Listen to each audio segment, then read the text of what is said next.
inside the pocket. Looks like the clash of heads came onto Babalola and has caused a potentially disastrous laceration. Absolutely. You know, I said it earlier, but I didn't mean it to be a laceration. I wanted him to fight dirty and, you know, get on the inside, roughing it up with Babalola. But it looks like he took my advice and took it a bit further, you know. And at the end of the day, he's got the cut, but you can see the cuts man right, you know, in the corner there, trying to, you know, use the grease and all the stuff to, you know, cover it up, which will also make it much more easy. We're trying to, I think that's the way, yeah, that's the cut. We can see it at the center of the ring there, of the screen there. Slight cut, but you, like we said, much better and preferable compared to what Babalola's got. And the real interesting piece for me, Niran, is so much time they were able to recover in that third round, which makes this fourth frame deeply intriguing. Yeah, absolutely. We're expecting explosion from both of them. Babalola will try to, you know, maintain the momentum, try to just, you know, keep himself at bay. Whereas Rabiu has got a race against time. You know, he has to try and make up. I don't think he can make up for it altogether, so he's probably going to be gunning for a knockout. I think he's recognized the better boxer is Babalola, but if you just don't play by his rules, then the result can swing to your favor. And look, he's got Danger Man on the trunks. This man is no stranger to hopping into the action and problems as he connects with the right. Brilliant one from both of them. He went for an overhand right, and then Babalola counters with his own right and almost, you know, knocks him down, but for the turnbuckle out, big left there coming from Babalola. And that is going to be the issue with Rabiu's aggression. If you walk onto a laser left from Babalola, it could be good night. Absolutely. You know, the way those punches come in, when you walk into it, it's like you're coming forcefully. You meet up with, that's another one again. He needs to be careful, Rabiu. And this could possibly be a necessary round for Toheeb Rabiu, right? If he won the third, wins this, could have a draw on our hands. So onus is on Babalola to try and snag this one and get the win. Yeah, I think all Babalola needs to do is maybe not even punch so much, you know, just keep your opponent at bay. And I think that's exactly what he's done. He's actually been able to learn from the first one. Doesn't want to get sucked into that, you know, rough fighting style. He wants to keep it clean, use his jabs a lot. And anytime Rabiu tries to come through, he steps to the side and just tosses him around. I love the stiff distance maker of that lead hand, right? Holding it out there and framing. As now Babalola uncorks onto Rabiu. You see there, that left doing a job. And you can see his face getting even smoother. And now he's doing that body punches. But Rabiu trying to tell him that he's not hurt. But Rabiu needs to fight rather than trying to, you know, his swings are going wide. And that's what Babalola should do. Keep yourself away from those wide swings. If you do that, you're not going to be in any trouble whatsoever. Final minute of the fourth and last round between Babalola Michael and Toheeb Rabiu. It's been all Babalola up until that third frame. Rabiu, a dog looking for a bone. Definitely looking for that bone anywhere he can get it. And this is where the gas tank becomes problematic as a left meets the chin of Rabiu, and now he might be stunned. And you can see Rabiu grabbing hold, literally grabbing hold there. That was a very stiff left there, caught him unexpected. And you talked about it earlier, when you go forward, you don't want to walk into a stiff one, and that's exactly what he did. But you got to give him a lot of credit. He's got heart, he's right in there, pushing forward. He knows he wants a massive body punch there again. The fighting spirit of Toheeb Rabiu, deeply commendable. But Babalola Michael, the finesse on point through 4 rounds. Absolutely, he's done a great job. It would have been nice if this was going to go longer than that. It would have been lovely to see who's going to be able to toughen it up and, of course, survive the whole onslaught. But so far, what a good way to start chaos in the ring tonight. Excellent way to start. Here's a couple replays. Beautiful combinations from Toheeb Rabiu, all power, but Babalola, the technique too good. Absolutely, and you can see the way he sidestepped, walked away from that, and he catches him. That's that big one there. And you know, he was rocked. I don't know why Babalola hesitated a bit. He could have followed on with some of his quick combinations, and it could have been just over right there. And that just shows the toughness on offer here in Nigeria. These guys are built from something different, Niran. Yeah, especially when, you know, just like we see elsewhere, then you can see the blood dripping from the back of the head there. I wonder what led to that in the first place. But look, talking about the toughness of this boxer, a lot of boxers, just like in the United States and of course all other places as well, it's always about, people coming from the streets and, from tough places, getting into the ring where things are disciplined and, putting up their toughness and their spirit and will to survive as well. So good stuff. And what a fantastic way to start a night of absolutely fantastic chaos in the ring. And so all we have to do now is wait for the official decision from the judges. Referee Constance Chinakorum right there at the center. And welterweight bout.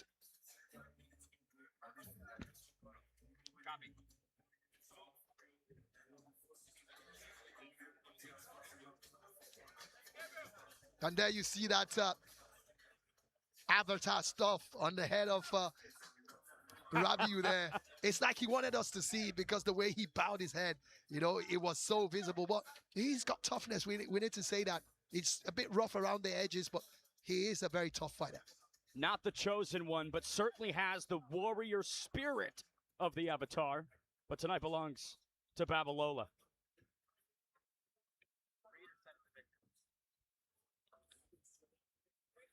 Saturday, August 29th, we head to the O2 Arena for huge heavyweight clash as Moses Atama faces his toughest test yet in the shape of Filip Hrgovic. Live and exclusive on DAZN and available as part of your Ultimate subscription. Cannot wait for that heavyweight throwdown in late August. Moses Atama, biggest test for him. Absolutely. I'm excited, looking forward to it. He needs big fights like this to establish himself further in the heavyweight ranks. They say he could be a future champion, Niran Adesanya. Who are we to disagree? Yeah, well, he's been to chaos in the ring as well, so we're looking forward to it.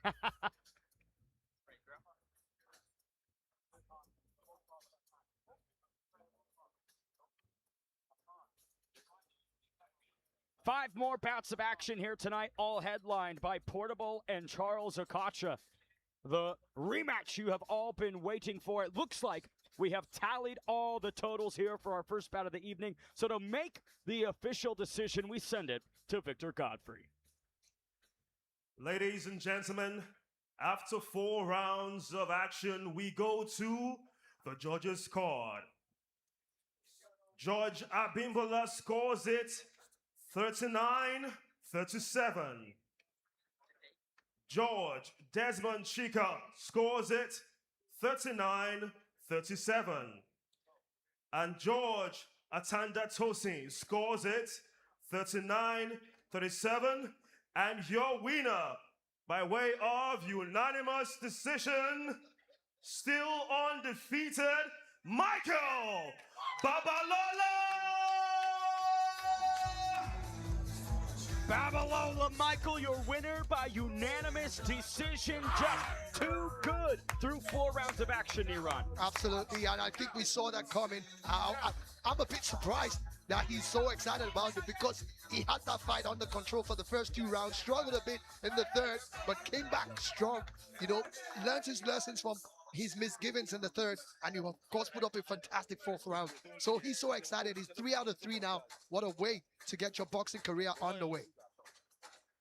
More boxing coming at you from Lagos, Nigeria. Here is a look at Sugar Shy, Shiloh De Freitas, the 2017 Commonwealth Youth Games gold medalist, and the man who boxed for Jamaica at the 2019 Pan American Games.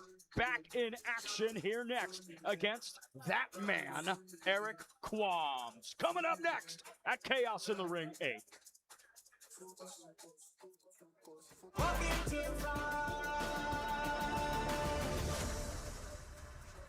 And why is this a better deal for you than aligning yourself with a top rank, aligning yourself with a Matchroom, one of the major promoters out there?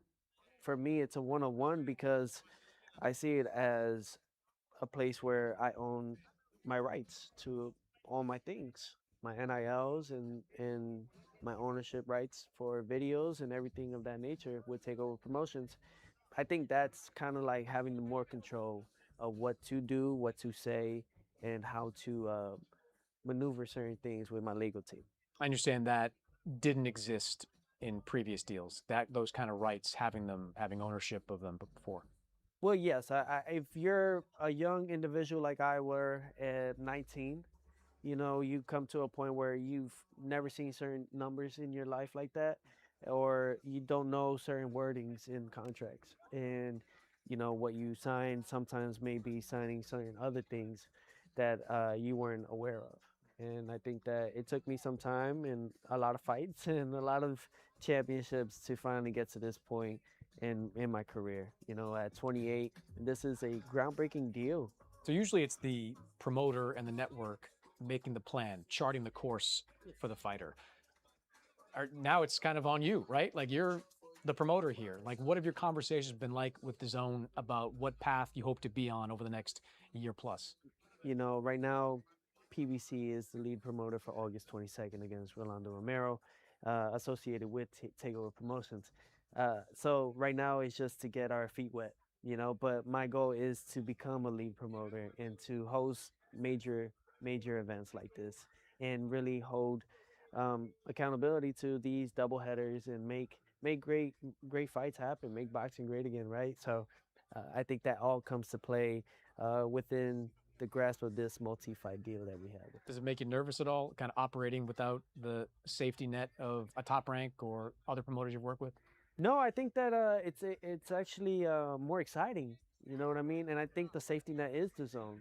And I think the other promoters that are under the umbrella now, DAZN has their own with PBC, which I believe is the four horsemen of all promoters. So we're not here to shed blood with them. We're here to be part with them as well, and help them in other ways as well and we look forward to seeing that with Takeover Promotions as well, whether for them with us and, with us with them. Well, first up, August 22nd. Teo, good luck with that, man. Yes, thank you so much.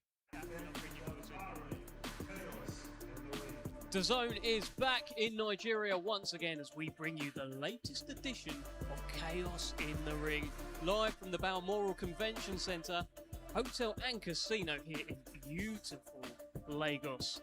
Look around. Look at this. My goodness, it is great to be back here in Lagos. I'm Dev Sani, and here's what you can expect tonight.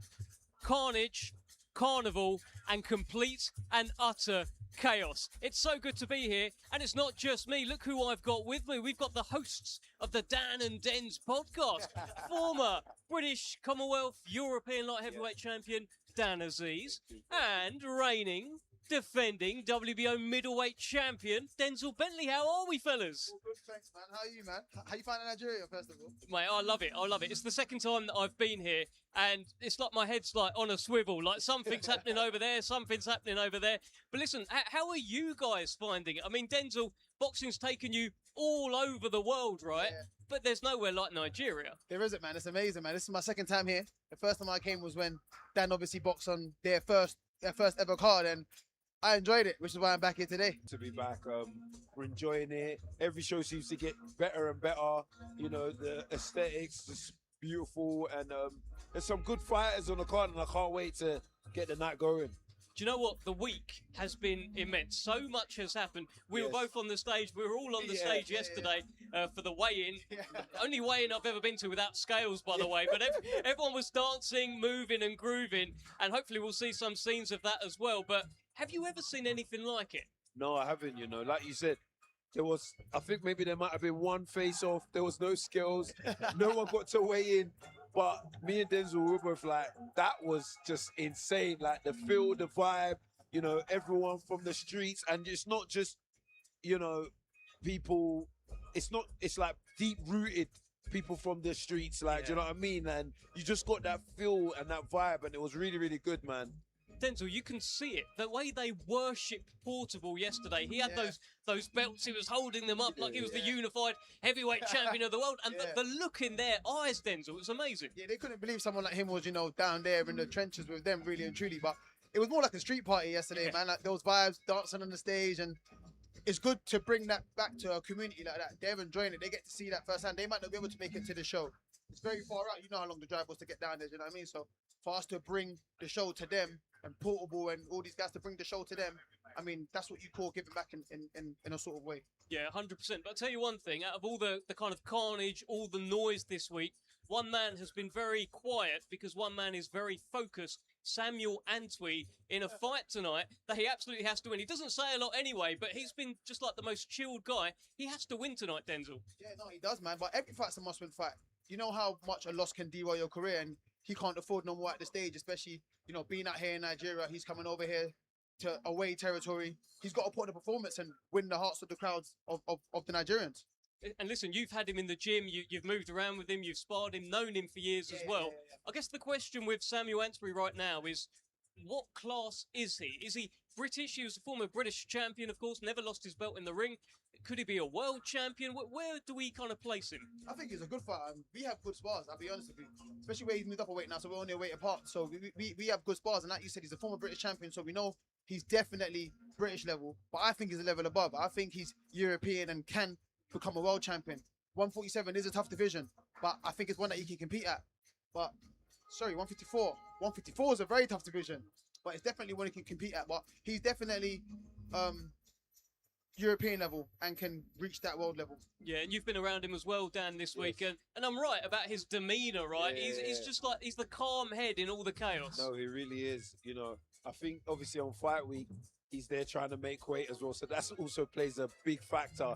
But his demeanor just in general is very cool, calm, collected. And then when you see him in the ring, it's something different. I've seen him have highlight real knockouts. I've seen him go 12 rounds in like electric fights. Like, he's got the full package. And, you know, speaking on what you were saying, whether he's European, I definitely believe right about now he's about fringe world level, and he just needs that opportunity to either fight for a world title or fight someone who's, you know, fought for a world title, and then he's round about there. But obviously he's got tonight to deal with, and then, yeah, we'll see where it goes from there. Yeah, fantastic. Can't wait for that fight. And there is so much coming up tonight on DAZN. We will be with you for all of the chaos. I mean, goodness me. De Freitas will be in action next. Charlo De Freitas in against Eric Kwam. De Freitas, a super talent from the UK. And then a super talent from Nigeria, Yusuf Adenji, who made it to the quarterfinals of the WBC Grand Prix. They're very happy with that in this part of the world. And we move to the Joker Boy in the super lightweight division. And trust me, he is no joke. Bassett Adebayo in against Said Chino. And then the man that we've just been speaking about, Samuel Antwi, former British super welterweight champion, in a must-win fight against Suleiman Jafaru. And then how about that? Top of the bill, unfinished business. Portable versus Charles Okocha. Will it be repeat? Will it be revenge? Let's head back down to our commentary team for the evening. Ben the Bane Davis, along with Adesanya. But first, the cool Victor Godfrey.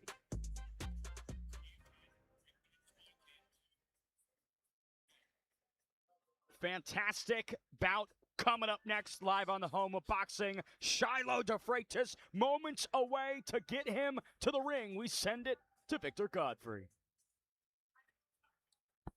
Ladies and gentlemen, this is Chaos in the Ring, brought to you by, of course, Dr. Ezekiel Adamu of Bamora Promotions, powered by Bet Nigeria. Of course, making his way to the ring in our second bout of the evening from the blue corner is Eric Kwam.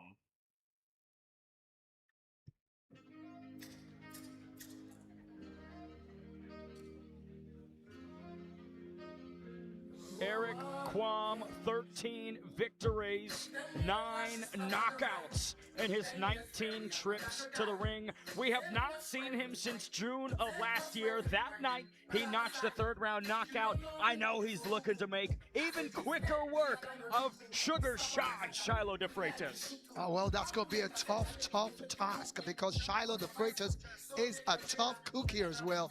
And I must say, we are looking forward to it. I love the way the fight night is building up after that very electric start to it with unanimous points decision for that man, Michael Babalola, over Tohib Rabiu. And we're looking forward to another explosive one right here.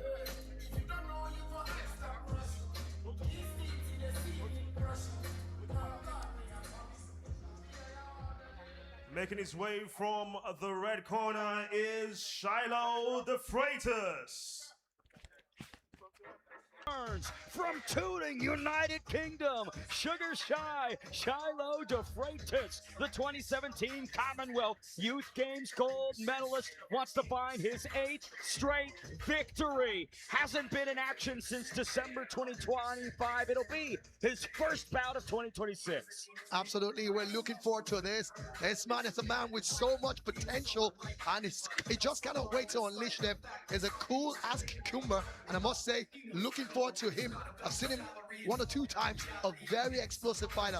And here's a man who's got a lot of talent, and he's waiting to unload them.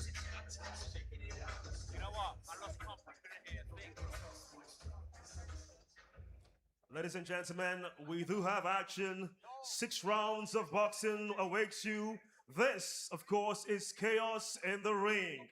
It is brought to you by Dr. Ezekiel Adamu of Balmoral Group Promotions, powered by Bet Niger, Fearless Energy Drink, GIG Logistics, Bank of Industry, GHM Luxury, Octera Capital, EV Autos, Nikkei Boxings, Medic Partners, Hennessy, and Bavos. This bout is supervised by the Lagos State Sports Commission Director General, Mr. Lekan Fatodo, sanctioned by the Nigerian Boxing Federation Pro, Azania Omo Agege, who is the chairman. Our ringside supervisor is Laguda Babatunde.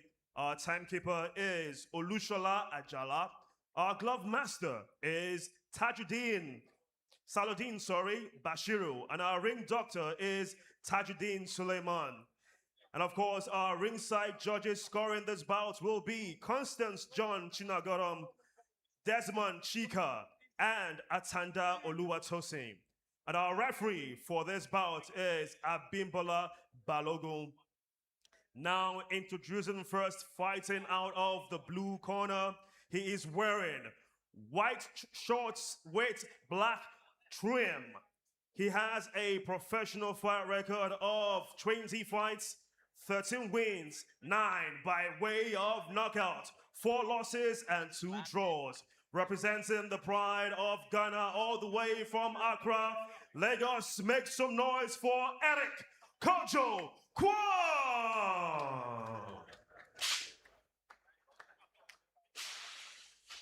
And his opponent, fighting from the red corner, wearing all black trunks with white trim. He weighs in officially at 66.7 kg. He has an impressive record. He is undefeated. 7 fights, 7 wins, 3 by way of knockout, all the way from London, England. Make some noise for Shiloh Sugar Shy the Freitas.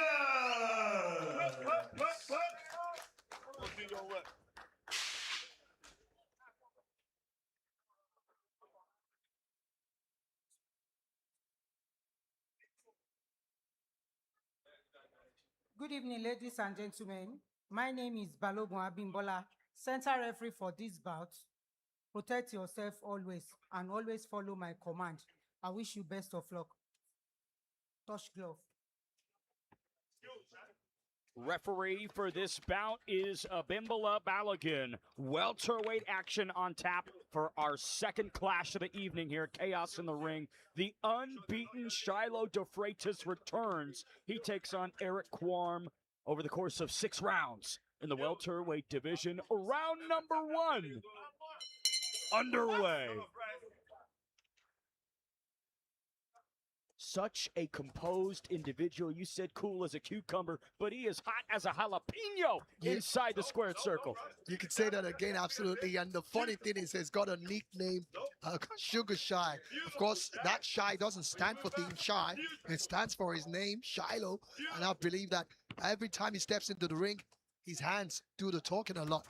Nothing shy about de Freitas. He has that superstar potential as he rips to the body of Kwarm. Kwarm would have to bring a whole lot into this because Shiloh can unload those bombs. And you can see that nice combination, but Kwarm himself, you know, stepping up as well. He's felt the power a bit, and he knows that he cannot afford to keep his hands very, very, motionless. So he needs to be in there throwing the punches and, of course, standing toe-to-toe with the Freitas. Eric Quam has only been stopped once in his career.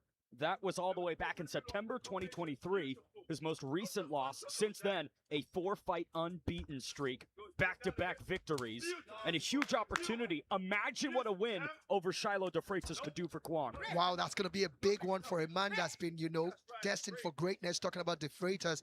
And like you said, 4 back-to-back wins. And, of course, the last 2 of them are, actually KOs, and that says a lot about his punch power, something that De Freitas needs to really be very careful about. De Freitas told me something very interesting this week, that he overestimates all his opponents. He builds them up in his mind, and then when he's in the ring with them, he realizes they aren't on his level as he fires away at Eric Quam. Quam needs to watch it. He just cannot stand there like a punching bag. He needs to fight back. I guess he's probably putting up some sort of strategy, trying to ensure that De Freitas, exhausts himself while throwing all those punches. But De Freitas is not that. Wow, that's a bad fall there. Oh my days. Eric Quam fell down awkwardly on that right That's knee. a painful one. Bent like a paper clip. We'll have to see if the ringside official can come in. Shiloh De Freitas looked immaculate through 2 minutes. Quam receiving medical attention. This would be such a tough way for this fight to conclude. A very unfair one as well, even though De Freitas has started very well. But I believe that the doctors are capable. If it's not so much damage to his knee, because I think it's around the knee, but he's also holding on to his ankle as well. I think that was where the whole problem started from. He kind of like lost balance with his ankle, and before we knew it, and he's angry with De Freitas because he seemed to think that De Freitas' pressure on him, cost him. Let's watch the playback. Quam ducked under and then just weirdly found his way down to the canvas. All his body weight on that knee and right ankle. He is up. He is moving around, but quite gingerly, I must say, Niran. Yeah, it's not a very good one. You need your legs. In boxing, you need your legs to be able to move around, shuffle, and dance around, get away from. Looks like we're continuing as he kicks it out. Abimbola Balogun set to resume this action, but I'm not sure if Quam can operate as he eats another lead uppercut into a body shot from Shy Guy. Yeah, that's going to be a tough one with the way De Freitas has been unloading those bombs. He's going to need to come up with all his punching power. And it looks like he's beginning to recover gradually, but then De Freitas catches him with a lovely left as well. The thing about De Freitas is that he's a very, very tricky fighter. You don't know where he's coming from. He is meant to be an orthodox fighter, but when he throws those lefts sometimes, they feel like his strongest hand every now and then. The lead uppercut is as smooth as butter. Quam once again down on that right leg, favoring it as Abimbola Balogun resumes the action. Hello to the teeth from Shy Guy De Freitas. I also think that De Freitas, Abimbola Balogun needs to really talk to De Freitas as well. De Freitas knows that Quam has a problem. After that, he also leaned into him as well. And he's been caught pressing down on Quam 1 or 2 times. And you can see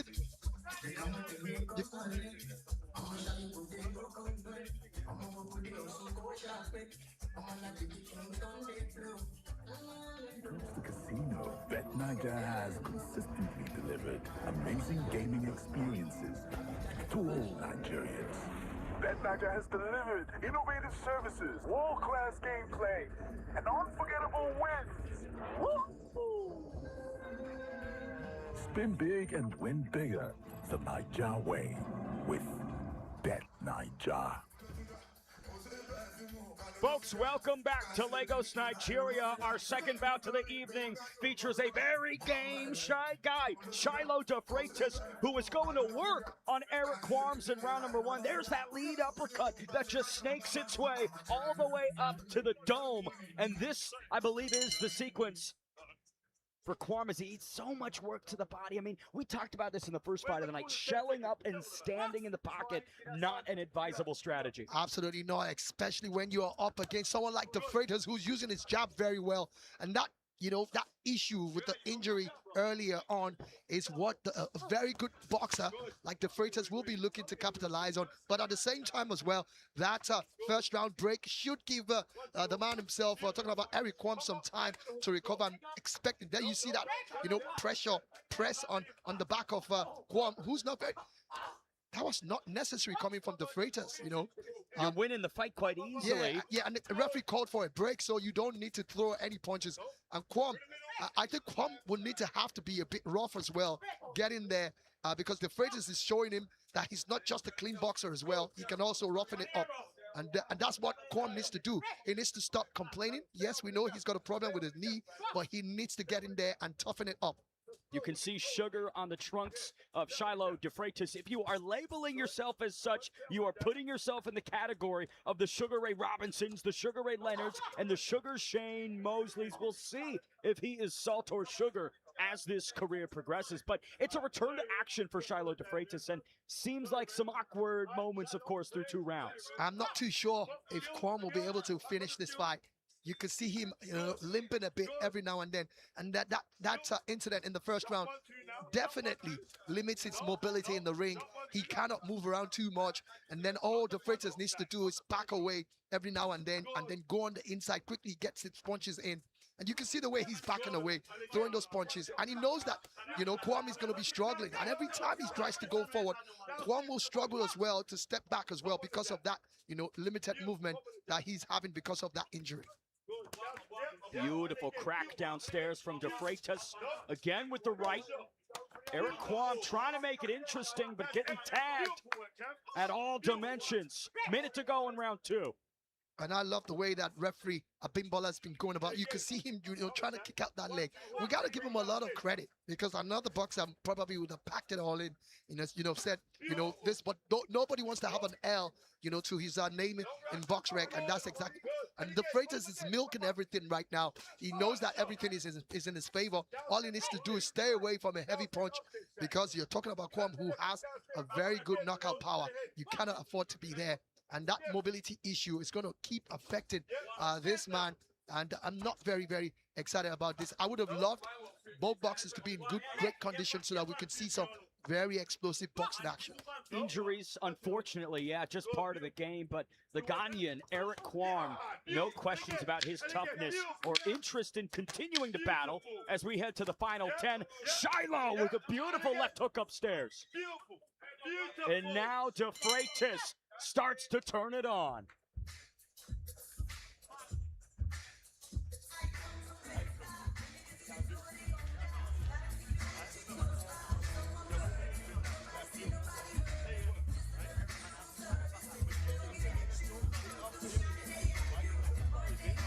Notably cornered tonight by Dr. Spencer Fearon in Shiloh De Freitas' corner. Here's a replay of some of this action. Beautiful connections all around, Niran. Yeah, and he makes it difficult. And he's obviously a sitting target because of that bad leg.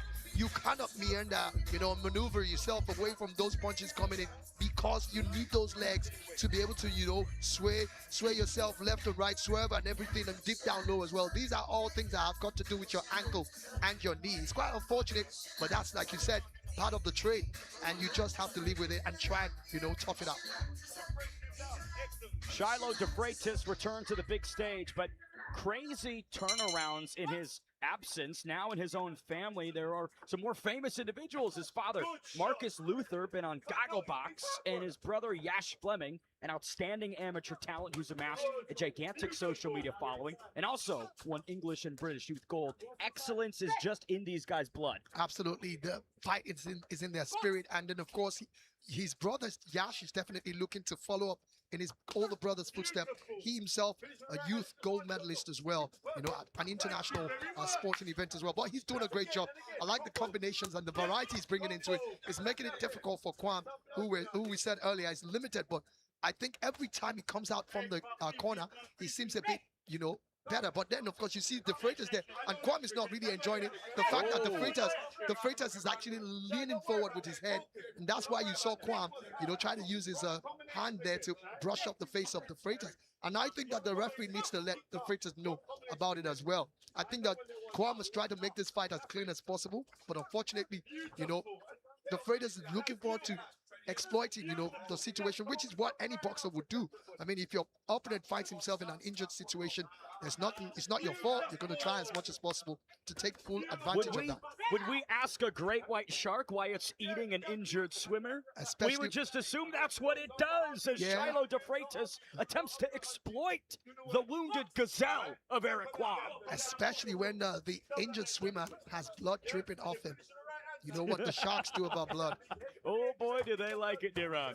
But this is what we highlighted earlier, right? Eric Kwame, not dejected by this, continuing to apply pressure and pushing through the pain of Shiloh de Freitas' offense. Yeah, I hope they keep it as clean as this. And then, of course, I love the fact that the Freitas tries to always put a hand out, and you can see grabbing there once again. And that was not necessary. Again, you know, shoving at the head of his opponent. Again! Oh my days, I'm not sure he's going to be able to continue with this. Kwame grimacing, again gesturing to his right leg. He's not happy because there's always a pressure and there's also a push as well every time. Anytime the two of them, you know, get into a very close combat situation. Let's see from that replay again. The uppercut misses, the framing with the left hand. Kwame in an awkward position goes down once more. And we highlighted, right, the difficulty in movement, but also there's no power in his punches. He can't load up on that right leg, and that's where so much of Kwame's offense originates from. Yeah, I think the other option right now is for Kwame to have words with the medical and his corner as well. They need to take off his, you know, training, his shoes off and try and take that ankle. And that way you keep everything tight. And I think he might be able to do anything. But I'm not sure whether that's allowed in boxing. We're not talking about your wrist right now, because absolutely your tool is your hands. If an injury happens, oh, look at that. They need to watch it again. And you see the Freitas. That's exactly what I'm talking about. The Freitas holding on to the arms of Kwame. And Kwame is looking like he's going to lose it. The Freitas is also claiming something as well. Possibly, is that a Mike Tyson? Is Eric Evander Holyfield situation? It seems like Shiloh de Freitas might have momentarily suggested that Eric Kwame's bit his ear. Yeah. Tried to lock the lips around the lobe of de Freitas.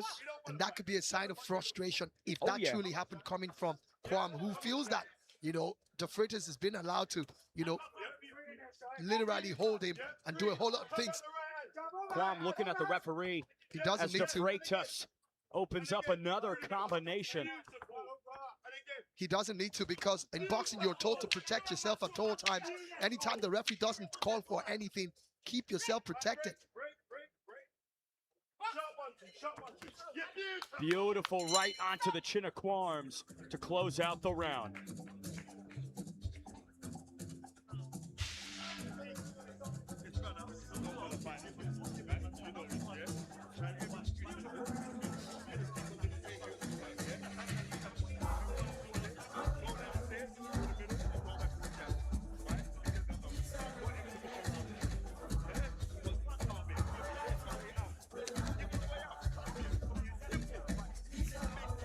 DAZN returns to Dublin tomorrow when Pierce O'Leary makes the first defense of his IBO Super Lightweight title. Looking to spoil Big Bang's homecoming is Portsmouth's own Mark Chamberlain.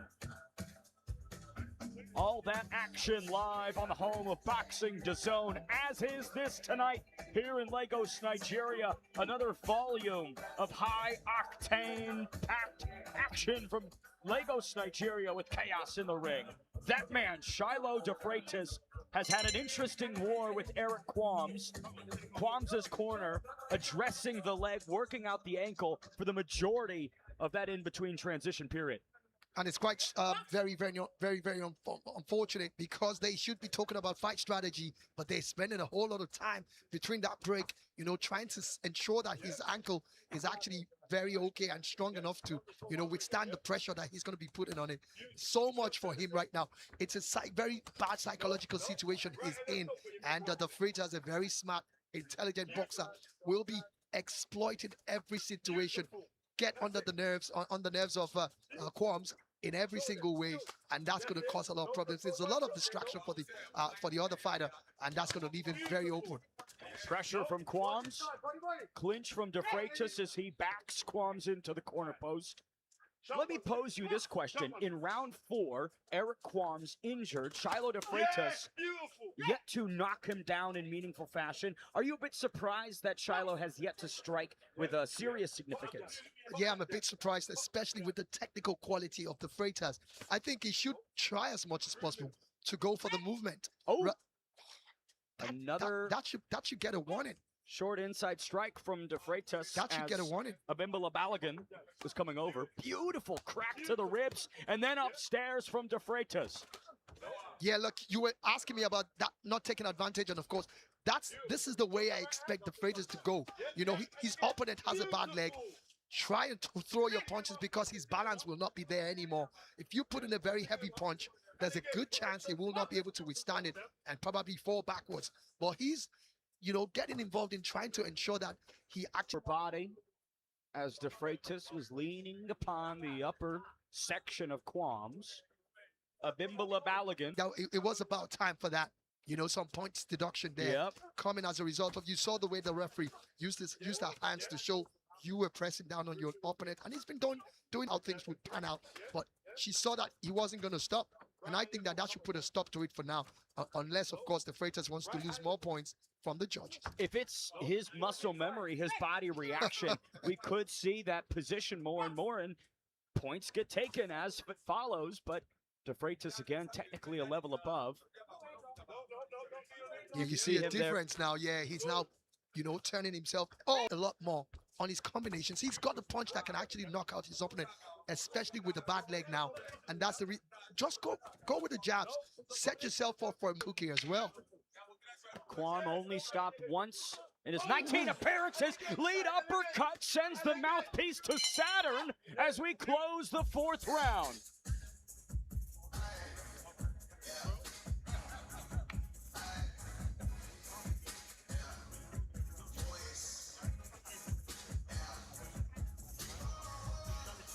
Beautiful work from Shiloh De Freitas near Ron. He's looking like the Matrix right now. Absolutely. This is what we wanted to see, you know, making use of those jabs there. You can see a lovely stiff left.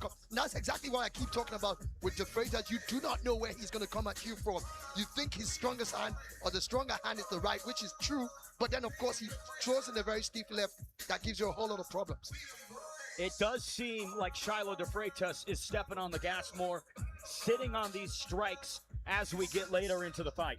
And I think that warning that he got and punch deduction from the referee and the judges as well is actually good for him, because he's going to put up a better fight and make it a bit cleaner and, of course, continue to dominate the fight.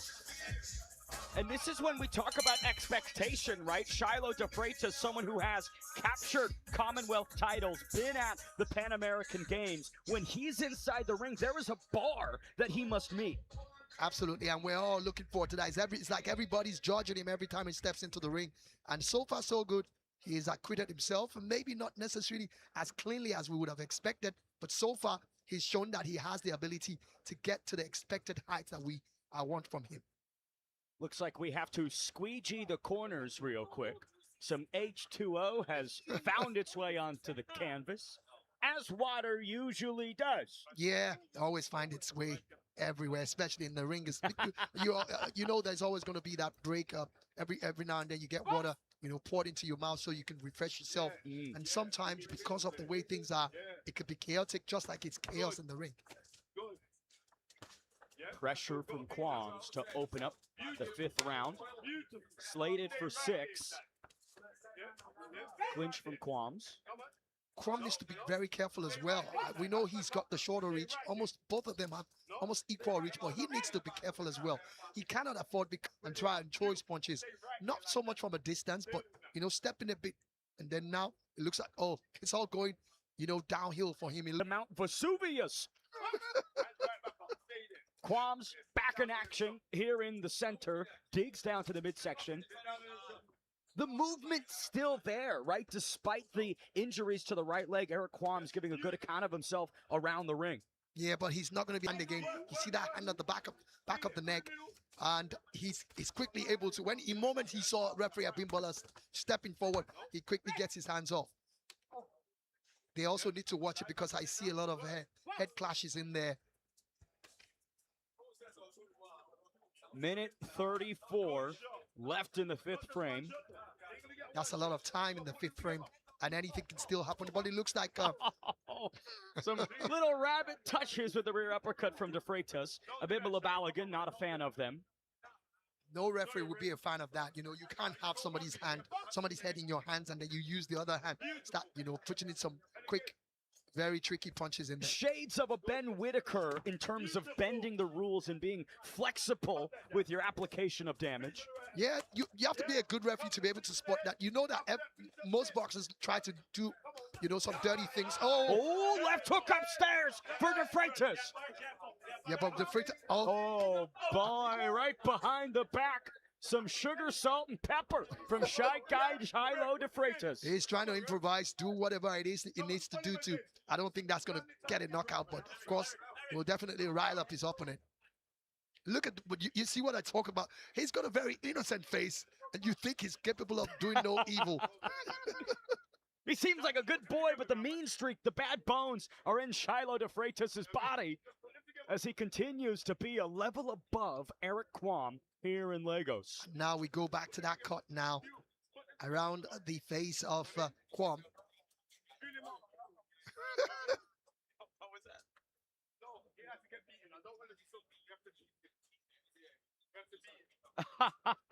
The doctor is getting his paycheck. He has been a frequent flyer of the Chaos in the Ring Squared Circle. Pretty much as busy as the boxers themselves. We might as well book him a fight. I mean, heck, he's up there. Who's he going to fight? I don't know. I mean, De Freitas' face is looking like he's just stepped into the ring. Barely any sweat accumulated on Shy Guy again behind the back. Kwam's trying to put the pedal to the metal. And I told you about what that back punch that De Freitas did could cost. The fact that the opponent will be very riled up, and you saw that there. And unfortunately for Kwam, he lunged forward, and at the end of the day, it wasn't a very good one for him. He's also playing into the hands of De Freitas. He needs to watch it as well. You lunge forward, you get held up, and then you put yourself in a situation where your opponent takes good advantage of you. End of the 5th frame, we go to the 6th. Look at that. Oh, De Freitas Shiloh De him up. Freitas getting up in the eyes, ears, and mouth of Eric Kwam ahead of the 6th and final round here in Lagos.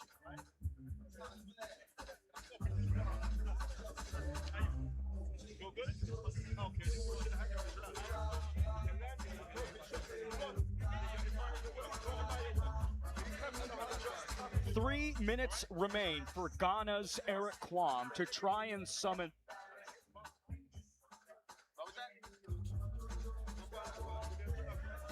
Replay of some highlights from that 5th frame. Beautiful left hook upstairs from Shy Guy. Yeah, you see that? Took the wind off the sail for Kwam, but I expected De Freitas to actually step up and continue. And look at that. I mean, I don't know. I don't know whether that. De Freitas needs to watch it as well, because the referee will not. There's not meant to be any kind of contact between you and your opponent. Whenever the bell goes, you step in your corner and the other person goes the other way. But you go up and start, pretty much head to head with the other person. Shouldn't be accepted. This fight has reached a boiling point between that man Shiloh De Freitas and Ghana's own Eric Kwam. 3 minutes of action remain here in Nigeria. Let's see how they finish it up, but it looks like it's De Freitas who's coming out all guns blazing in this final round. I think he's perfectly in control, and he's looking to close it out big with a lovely left there. And that's that left that's very dangerous. Every time it looks like Kwam never really expects that left to come flying out. Such an expert with that left side. The lead uppercuts, the hooks, the jabs. De Freitas, a mastermind, a chef in the kitchen of pain as Kwams connects with a big right upstairs. Yeah, De Freitas also needs to be very careful so that he doesn't get too cocky about this, because he knows he's in control. He's got the fight under his belt so far, and you could throw caution to the wind every now and then in an act of overconfidence, and it could cost you as well. Back-to-back fights in Nigeria for Shiloh De Freitas as the 27-year-old resumes his pro career. Minute 57 on the clock in the 6th and final round. And we talked about the expectations from De Freitas. A knockout could be big as he connects with a nice right. I doubt it. Kwam seems to be a very durable boxer, and he's going to be stepping in there. And we need to give him a lot of kudos as well. You asked me earlier, should De Freitas be knocking this man out, especially after that injury? But it does look like he's rocked him there. My problem with De Freitas is when he rocks his opponent, you expect him to go in with maybe a 3-4 punch combination, but he seems to like allow his opponent, to take those punches in and then come back again. And that's not the best way. If you see your opponent rocked, you go all the way and try and take him out. Kwam's back on the ropes, might be hurt. De Freitas stands over Kwam. An interesting sequence of events. Looked like the violence was adding up for Shiloh De Freitas. It was a very difficult situation for the referee there. She didn't know whether that was a knockdown or not, but we all saw it as well. It was a bit... The pocket is the enemy of Kwam's as De Freitas rips to the basement. Yeah, Kwam is really finding it difficult. Can't get the punches in from distance. Struggling on the inside as well. So it's a bit of an impossible situation. It's like he's going against the wall, and that's very difficult. And that's also because of the ability of De Freitas. Oh, who could be closing this out now? Kwams goes backwards into the ropes. 25 seconds to go. Can Shy Guy find a knockout? Oh, well, I think he saved himself. De Freitas is a bit of act of indiscipline there might have cost him because, golly, left hook to the right side of the jaw, and now De Freitas says, I've got the heavier caliber to close out the 6th frame. I think he's going to ride it out, but he's been taking a whole lot of punches, and I said it. He definitely, the time was too short. De Freitas is angry with himself, and I think that he knows that he could have done this earlier. You could see there that he's not very happy about the way the fight ended. He could have done this much earlier in other rounds, but he left it late, a bit too late.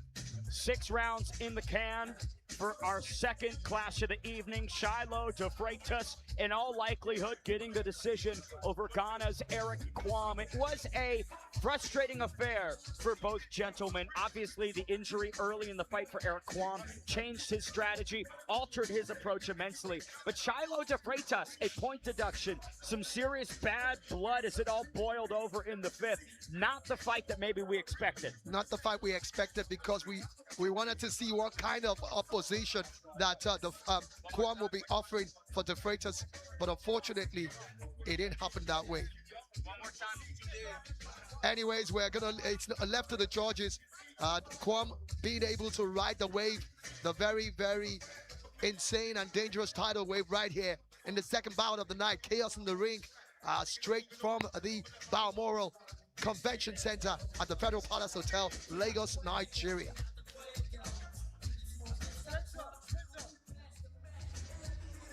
The vacant WBC lightweight title is the prize tomorrow when Lamont Roach Jr. and William Zepeda go head-to-head in the 2nd installment of The Fight from DAZN and TNT in the United States. As we bring it back to our welterweight showdown between Shiloh De Freitas, Sugar Shy, and Eric Kwam. He's speaking right now with Dr. Spencer Fearon in the corner. And if you're Dr. Spencer, you're probably saying, hey, we could have had this fight over several rounds earlier. Yeah, definitely. But you also saw Dr. Spencer Fearon jumping into the ring when De Freitas was not very happy about the way the fight ended, even though he was on the ascendancy. I think he just went in there quickly, popped it into his head saying, you know what, it's still a win for you. You don't need to fuss too much about it. You probably should have done better much earlier, but you had to be, in control and be a bit cautious as well. So all in all, I think his corner is going to be happy about the fight. Maybe, yes, would have expected a knockout, but it didn't come. And it's all down to the judges. But we all know the direction of the W in this fight.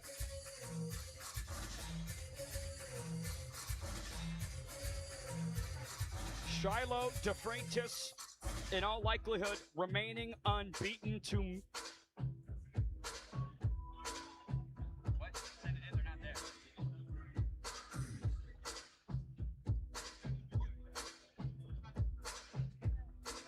Niran, while we wait for the official decision here, let's talk briefly one more time about tonight's spectacular main event, Portable and Charles Okocha. I just can't wait for it. Yeah, is it a repeat or, of course, rewriting history? That's what it is. That's the question between these two fighters. The very first celebrity fight we're going to fight in this country was between these two guys. And, of course, it was Portable that actually came out on top. Let's make it official and send it inside to Victor Godfrey. After six rounds of boxing, we go to the judges' scorecard. George Constance scores it 59-54. George Atanda scores it 59-54. And George Desmond scores it 59-54. Your winner by unanimous decision, undefeated, Sugar Shy, Shiloh DeFreitas. Shiloh DeFreitas remains unbeaten, now 8-0, back-to-back decision victories in Nigeria for the 27-year-old from Tooting, United Kingdom. Not the knockout he wanted, Niran, but an impressive performance nonetheless. This man must be loving Nigeria right now. 2 back-to-back victories, and definitely adds more to his, increasing, potential and, of course, credentials as well. And he's going to be gunning for something big in no distance future. But for now, he takes this victory, and you can see him having words with the man at his corner, the very Dr. Spencer Fearon, who's definitely done a great job. And of course, they have this another back.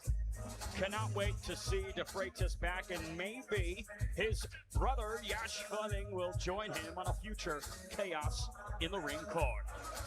All the action continues as we progress to our third bout of the evening between Yusuf Adanichi and Ridwan Lawal. 8 rounds, featherweight division, coming up next, live on DAZN.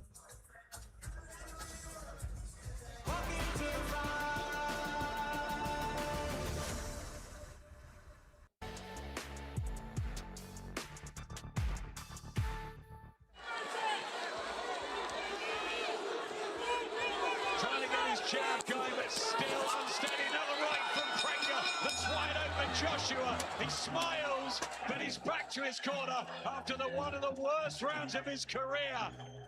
Oh my. Good. You don't listen. Listen, brother. You warrior. You stay in the ring, please. Do not go down. Listen to me. You need fight. Please. You fight. Please. Dire straits for AJ, but he can punch himself. We know that. This is the round where he flattened Francis Ngannou in Riyadh. Christian Prenga has plenty of second round knockouts as well, but he is just jumping up in levels here. Joshua trying to get his combinations back together. Do you know what? He countered with a lovely left hook a moment ago. He just touched his left thigh, picked up in the first round. I wonder if that leg is okay for Joshua. To be honest, I don't think there's any damage to the leg. I just think it was a good shot. Took a good shot there, Joshua. Soaked that up quite well. Left hook there from Prenga. He's not taking advantage of it, that's what it shows here. Joshua, much better from the Brit. Christian Prenga has lost once before. What's he doing, Prenga? Why does he like Joshua to take control here? I think he might be hurt here at the beginning of the second round. We waited all night for drama, and boy, have we got it here as the two heavyweights slug it out. Every single fight that Anthony Joshua has is exciting. Edge of your seat stuff. He's keeping the distance well, Adam. Yeah, listen to his corner, trying to get that jab going again, and Prenga swinging from the hip. Even though Prenga's had 21 fights, there's a lack of experience there. Like, not just jumping all over Joshua, or certainly trying to throw that right hand at the start of the second round. Looking at his corner, Christian Prenga, is he beginning to feel one or two of these himself? head looks clear of Joshua, and his feet are working again. And just believing in himself there, Joshua. Isn't he? Big shot! He's out! There's no way he's going to make this count. AJ has won in 2 dramatic rounds. Christian Prenga is knocked out, having got a couple of knockdowns himself. Well, the comeback is successful, but it was dramatic, wild, woolly, and a bit scary to watch. If you love unpredictable motorsport, you won't want to miss Rally Paraguay. 22 stages of pure drama. That's how it is. Live on DAZN via Rally TV. It's a long game. Well, there is so much action coming your way on DAZN, and it continues tomorrow when Lamont Roach Jr. and William Zepeda face off for the WBC World Lightweight Championship. Next week, we're in Leeds for the eagerly anticipated rematch between Troy Williamson and Callum Simpson. Will it be repeat or revenge?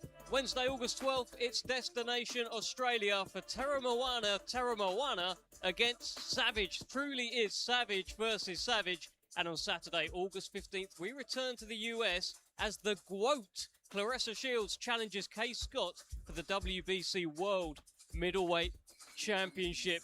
We are back inside the Balmoral Convention Centre here. And really, Dan, Denzel, I thought all the chaos was going to come in the main event. We've just had plenty of chaos in our second fight. Yep.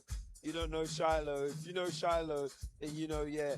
Whether it's outside weigh-in, he's going to bring chaos. You saw him at the weigh-in. He was very animated. He was there, you know, engaging with the audience, grabbing Portable, who's on the main event. He's not a shy person. He's a big character. And, you know, sometimes good or bad reasons, it can go into the ring as well. But, yeah, man, the chaos has started.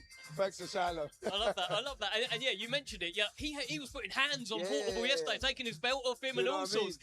Denzel, how do you deal with an opponent like that? I mean, the fight was kind of crazy. He went down, sort of hurt his leg, kept fighting, swinging, wild, crazy scenes. Yeah, very chaotic. I mean, he went down, like he said, hurt his leg, got back up and started scrapping as if nothing had happened.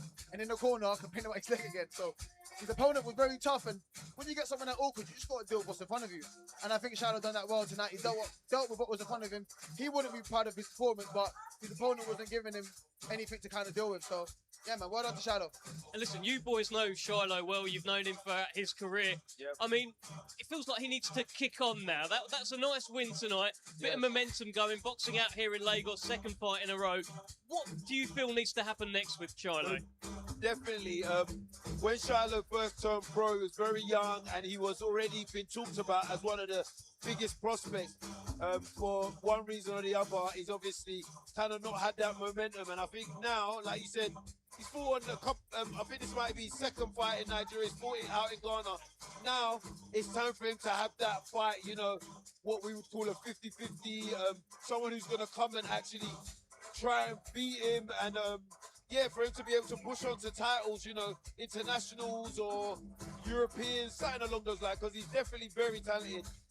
He just needs that name, he just needs that fight to propel him onto the next stage. Yeah, Dents, he's got the talent, hasn't he? We've seen it as an amateur, everything that he's won, unbeaten so far in his career. I was actually speaking to him earlier in the week, and he was like, oh, I'm 27 now. I was like, you're still young. There's still time, Dents. He's still young, but that just shows he's eager to push on. Yeah. And that's another thing that can, you know, add to a scrappy performance when you don't have that level of respect for your opponent. And he clearly didn't have that, or he hasn't had that in his last few fights. I mean, if he gets into a title fight, he would have that level of respect, that level of fear, and then you will see a better performance from him. Because coming through the game, like Dan said, early in his career, he was putting on some great performances. He was a talented kid. He still is a talented kid. But he thought he's pushing on. Like you said, he's 27 now. He wants to get to them title level fights and push on and win titles and start, you know, making his name in the sport. But I think he's got it all to come. Yeah, listen, we'll be following his career. I'm sure his next fight will probably be in Lagos as well. Yeah. Hey, let's have the chaos just continue. It's fight number 3 coming up. Over to your MC, Mr. Victor Godfrey.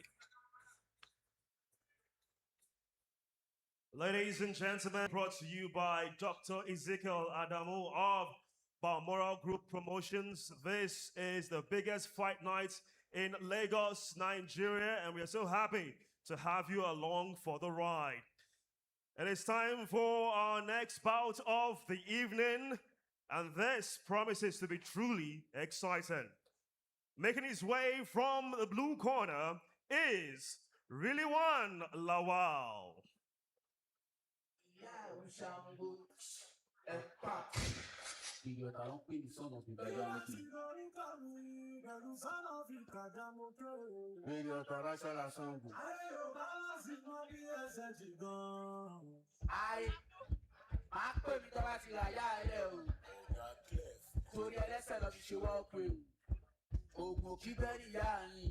He is the real show boy.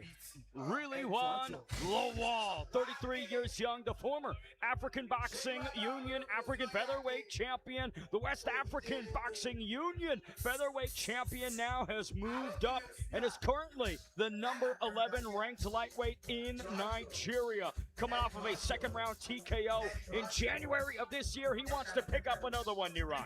Absolutely, and looking forward to him. A very exciting boxer, all from the street as well. And he calls himself King Lawal. Let's see whether he will reign supreme. Making his way from the red corner is Yusuf Adisa Adeniji.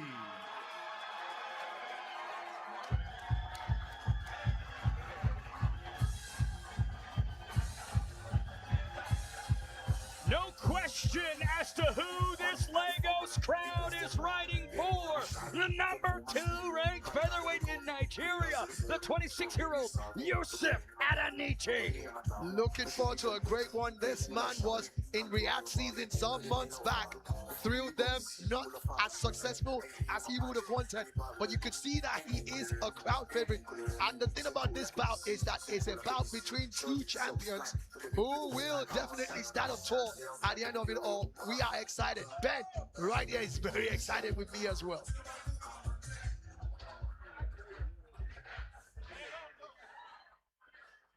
For those of you in attendance and the millions watching around the world, thank you so much for being a part of Chaos in the Ring.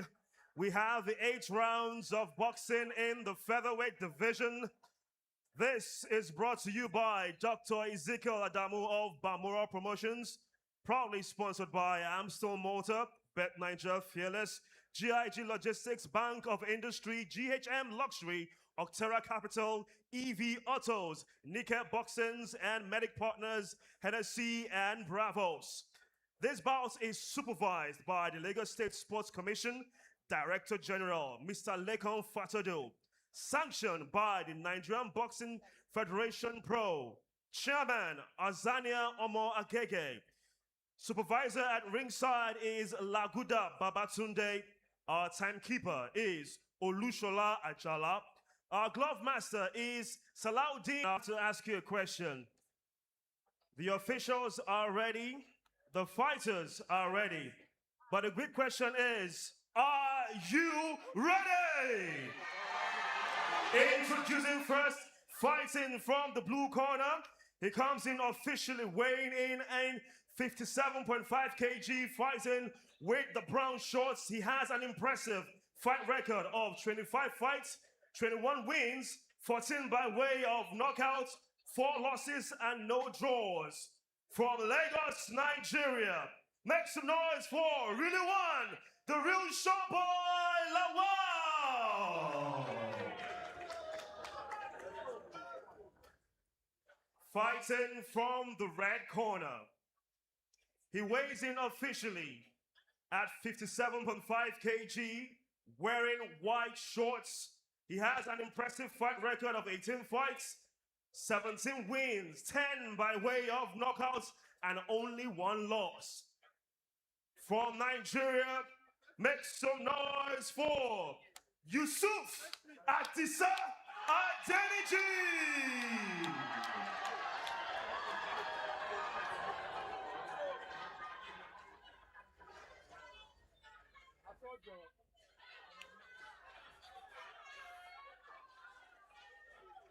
Good evening once more. I am the center referee for the bout. Boxers obey my commands at all time and protect yourself at all time. Whenever I say stop boxing, you stop boxing. Whenever I say break, you break. I wish you all the best. Touch glove.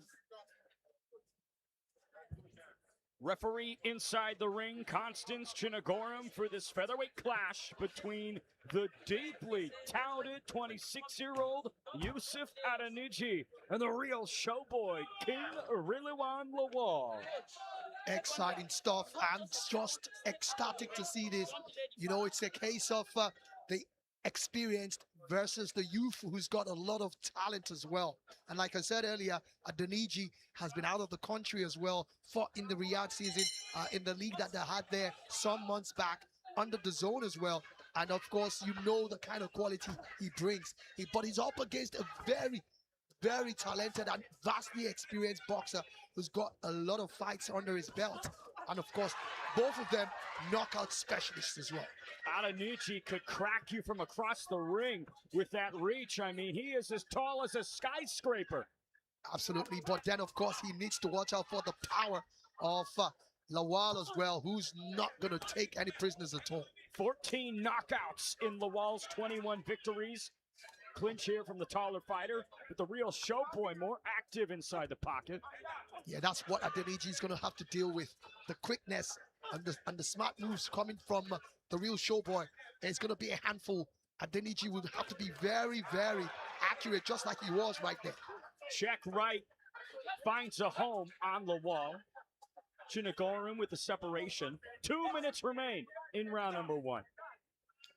The problem that Rilwan is going to have is that long reach and the height of Adeniji, which is definitely going to be an advantage for him if he's able to make use of it. You see the way he steps back every time Lawal throws forward. So it's going to be down to who can counter. Oh, Lawal briefly buckled as he resets to the center. Big collision from Adeniji! The king goes down in the first. Adeniji made Lawal made a big mistake there. Didn't need to launch forward the way he did against a very, very equally talented boxer who's smelling blood now. Let's see whether he can finish it up. Yusuf Adeniji hunting for his 11th knockout in his career. What a frenetic start for the 26-year-old. Absolutely fantastic. And the thing about Adeniji is the fact that he's very fearless. He goes forward thinking that he could do well, and then you can see him catching his opponent with that nice right jab again. The check right once again. Poetry, it rhymes. 50 to go in round 1. A beautiful left gets Lawal backing up. Here comes Adeniji. Adeniji would have to be very, very tactical about this. Lawal is a very experienced boxer. If he finds himself in a very, very dangerous position, he's going to look to protect himself. And you can see Chinagorum telling him there, are you ready to fight? The lights are on, but nobody is home. That's it. Yeah, pressing. I knew he was going to have a problem with that. Critical moment for Lawal to recover as we come to the final 10 seconds. Can Yusuf Adeniji stop him in the first? I doubt it, but because he gave him that room to actually have that rest, you cannot be on the ascendancy. He gets him again with a lovely left. Adeniji simply cannot miss with these significant strikes. And that's exactly what I talked about. He's a very explosive boxer, Lawal. Adeniji needs to ensure that he definitely is very accurate whenever he's on the money.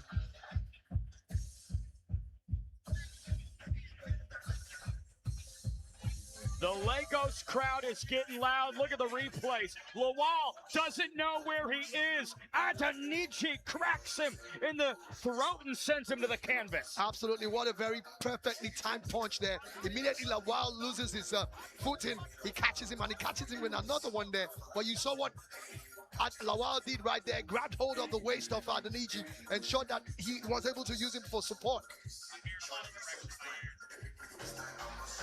We talked about that historic run in the WBC Grand Prix last year. It's what gave so much prominence to Yusuf Adeniji. How important was that run to a country like Nigeria? Absolutely important, because Nigeria is always boasted of a lot of very gifted boxers, but but never really get the opportunity to go out there and showcase their talent. And that's exactly what Balmoral Group has brought into boxing in Nigeria. Now, well, we have a lot of young boxers going out there. They don't have to wait till later stages of their career before they get the big opportunity to showcase their skills. We talked about the experience of the 33-year-old Rilawal Lawal. He steps into the pocket with no fear, but Yusuf Adeniji continuing to crack him like a Pringles box. Absolutely, and that's exactly the way Adeniji needs to come for this fight. Catches him with another big one there, but unfortunately for Lawal, he keeps trying to slug it out, but he seems to be fooled by the slight frame of Adeniji, who's definitely shown that he's got some fantastic heavy punches and good combinations as well. The short strikes from Adeniji are so impressive given the length of the arms. Big right on the exit, Lawal again circles away. He's having a lot of problem trying to decipher how to break down Adeniji's offense. Who catches him again? And you can see the eagle eyes that are on Adeniji. He knows how to protect himself, protects his midriff very well, and is catching Lawal. Lawal is shaking his head because he's struggling and can't even finds it difficult to defend against Adeniji as well. All problems, no solutions. It's like me in chemistry class. Rilawal Lawal still here midway through the second, but boy, is the water getting hot. And then one thing I love about the way Adeniji has fought so far is the fact that he's conserving his energy as well. He's not just going all over the place, throwing punches, and that's exactly what Lawal is doing. He looks like the more powerful built boxer, but he needs to conserve his energy. He also knows he has a shorter reach. You cannot afford to fight a boxer who's quite intelligent like Adeniji and fight him the way you will fight. You need to conserve your energy. Try to go on the inside. It's going to be tough, but it's what you have to do to be able to catch this lanky, fantastic boxer. 1 minute left in round number 2. Yusuf Adeniji trying to put Lawal back to the canvas. These boxers are going to be in for it tonight. The referees are not going to take you pressing down on any of the boxers. They've been doing it right from the first bout of the night, and the referees are beginning to tell them, look at that. Ooh. Lawal eats a short right hand inside the clinch. Knees briefly buckled. Action resumes. And that's because Adeniji knows how to exploit that close range situation. And when you see that those boxers, clinching into each other, he's looking for an uppercut. He's looking for an overhand right as well. That doesn't get through there, but Adeniji is definitely the one who needs to reconsider his strategy for this fight, because what he's brought so far hasn't been good enough. Final 10 seconds of round 2. A better frame for Rilawal Lawal, but certainly a ton of work for him to do.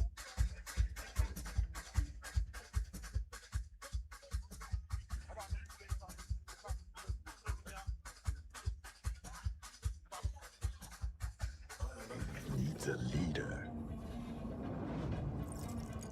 When it comes to casino, BetNiger has consistently delivered amazing gaming experiences to all Nigerians. BetNiger has delivered innovative services, world-class gameplay, and unforgettable wins. Woo! Spin big and win bigger the Niger way with BetNiger. Welcome back to Lagos. Yusuf Adeniji, the 26-year-old prodigy who arrived at the WBC Grand Prix last year, looks to be putting on a masterpiece here in the Balmoral Convention Center. It's not just the masterpiece, it's the way he's doing it, and the boxer, the pedigree of the boxer, he's doing it against. Any other fighter would have had this as a very, very dangerous opponent. But then, of course, he's making Lawal, King Lawal for that matter, look so ordinary.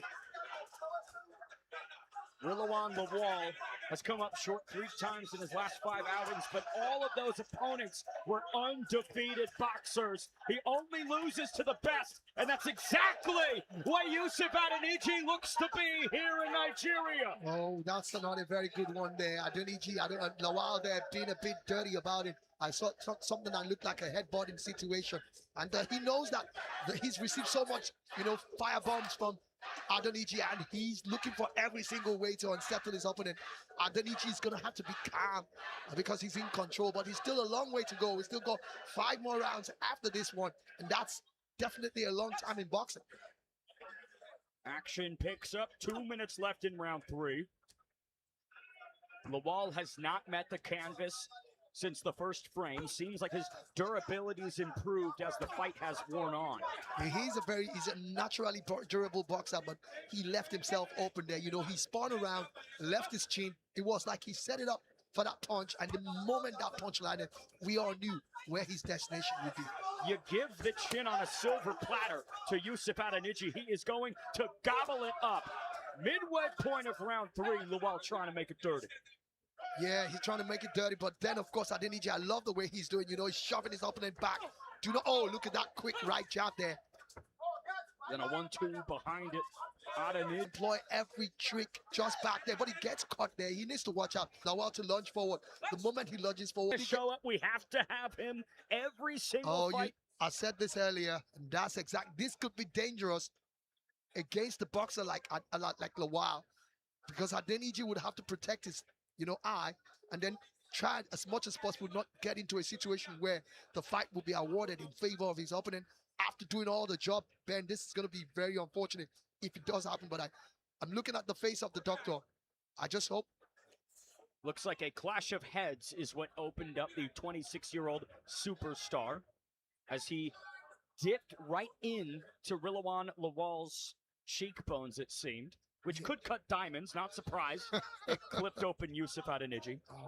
Mateus, this must be a worry for his corner. Talking about Adonichi, and that could be a confidence boost for Lawal. Oh, Lawal slips and finds his way down. And while that cut could maybe bolster some confidence for Lawal, it might also enrage Yusuf Adonichi. Yeah, absolutely. Some boxers don't like seeing their blood. Once they see that, they get into an animated and a very aggressive situation. But like I said, he's going to have to be very, very careful. I love the way he's, keeping himself at distance. He knows the danger that clashing and clinching can cause him. And you can see that he's trying to ensure that he doesn't find himself in that position. Beautiful head movement from Yusuf Adonichi as he briefly touches the laceration above his eyes. Seems to be a tide turning to King Rilwan Lawal, but Yusuf Adonichi still firmly in the driver's seat.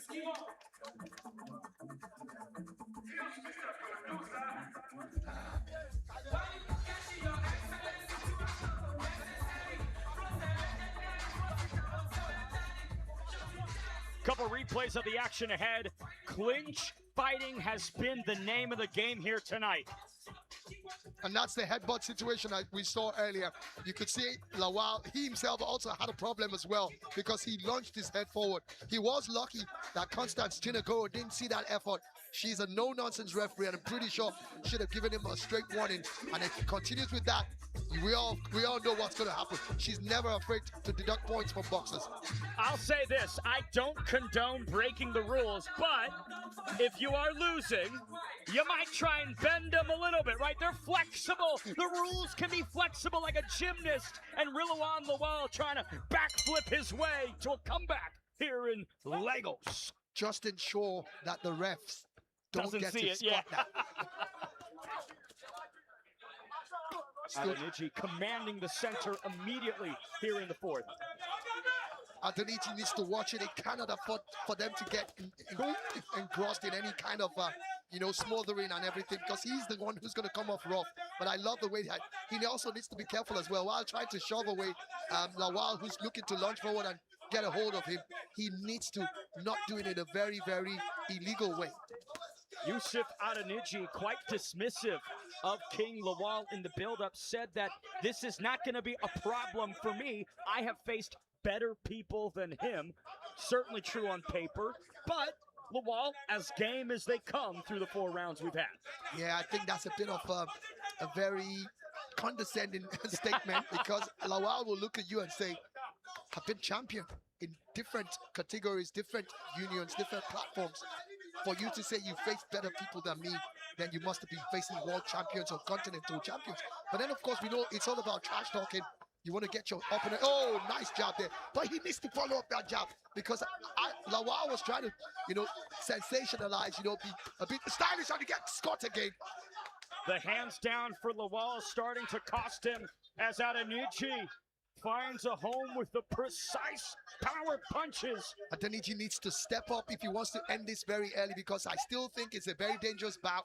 Halfway through that the bout, he's definitely, you can see that Adeniji's Lawal's getting tired. He needs those combinations to be very perfect, like what he did in that first round. But if he doesn't continue with that, he's going to keep giving Lawal the opportunity to recover. A lot of lactic acid building up for King Lawal. The physique starting to work against him as we get to the later portions of this 8-round contest.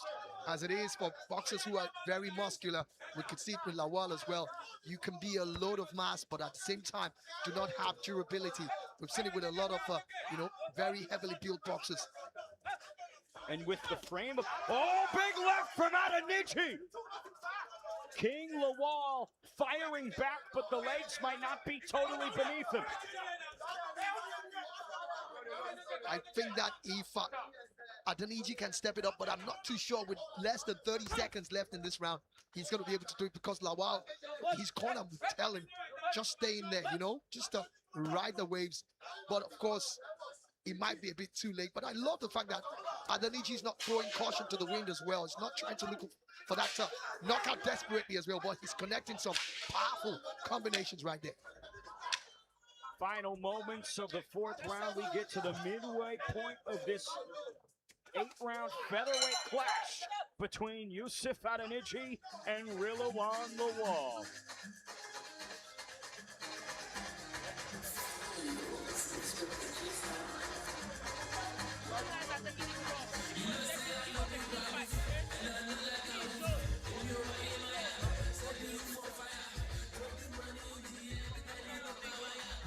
Replays of that 4th frame. Big left hand from Yusuf Adeniji. Got Rilwan Lawal looking at the walls behind him.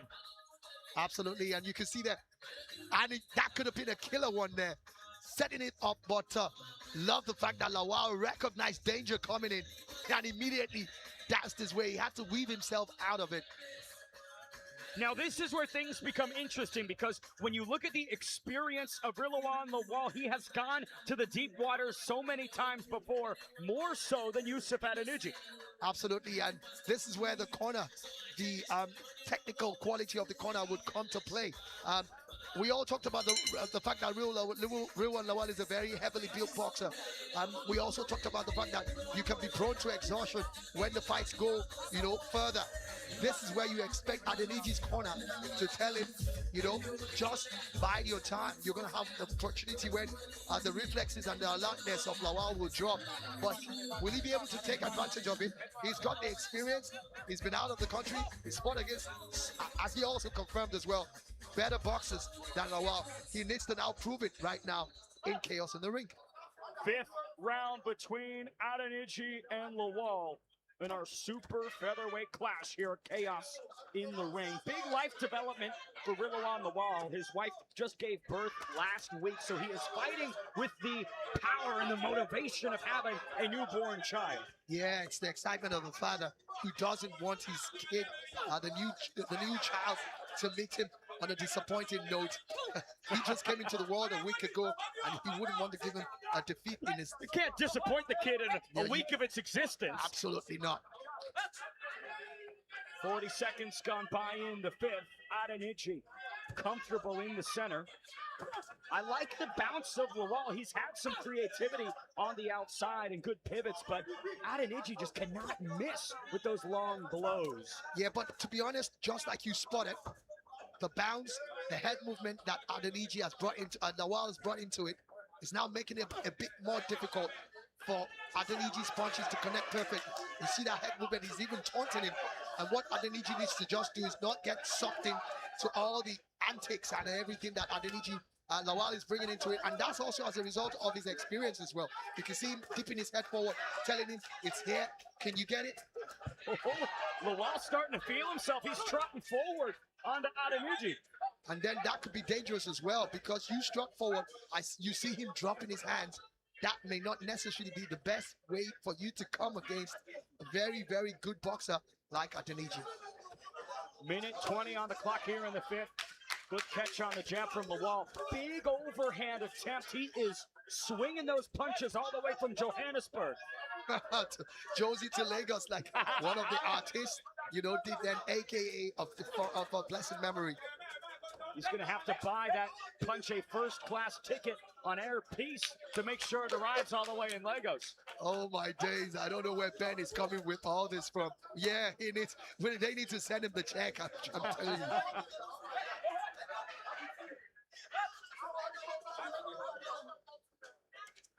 You can see that the intensity and of course the pace has dropped as well. We expected this when you get to the second half of the bout, and that's exactly what they're doing.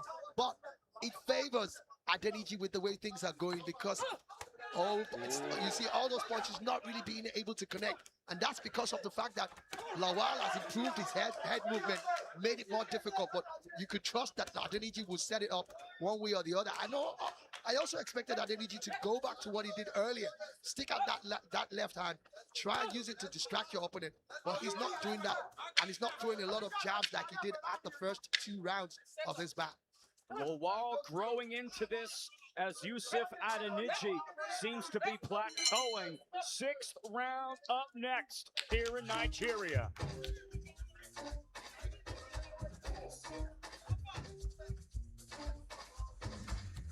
Midweek boxing on his own comes live from the Gold Coast in Australia when Teramona faces DeAndre Savage in a heavyweight showdown on Wednesday, August 12th, live on the global home of boxing.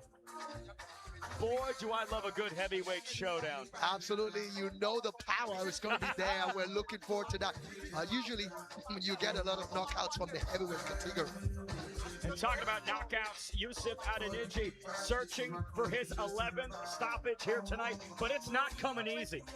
Absolutely, and he's also fighting a man who has 14 knockouts in his resume as well. And one thing we need to also say is that that laceration on the right side, head of Adeniji, his cuts, people have been able to manage it quite well. We've not seen blood dripping from there, and that of course should help him regain his composure and confidence, which we have been seeing in the last 2 rounds as well.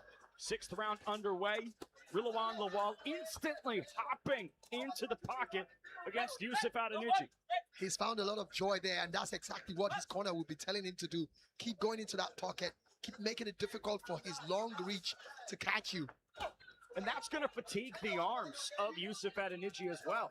Absolutely, and of course, Adeniji... Adeniji might be hurt! King Lawal cracking away at the jaw of the prodigy! He's definitely hurt. You can see the way he's backing up, and that's exactly what he needs to do. What an upset that could be cooking for Rilwan Lawal. And you can see Rilwan looking for every single opportunity to actually, get in and ensure that he gets a knockdown as well. It's the beauty of boxing. When you swing sledgehammers, you're not going to hit many, but it only takes one to take over the fight. Yeah, absolutely. And Adeniji's also not helping himself. He needs to dance around a lot more. I think I see a bit of blood dripping around the nose of the lip area of Adeniji. That could be as a result of that power punch that came through there. The 26-year-old southpaw busted open here in the 6th.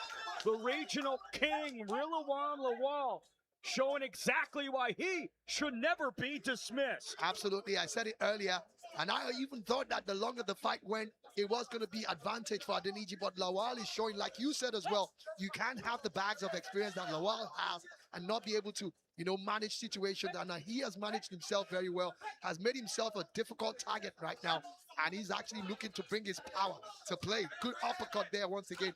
And Adeniji's struggling right now. But the eagerness of Rilwan Lawal is causing him to overthrow, be too overzealous. Feels like he might need to take a step back to get 3 steps forward. I must say that right now Adeniji needs his corner. But unfortunately, they can't come in because we still got over 40 seconds left on the clock. So that's where the problem, because they need to recalibrate and tell him you're making yourself a target and you need to change strategy at this point, because you can see Lawal building up in confidence.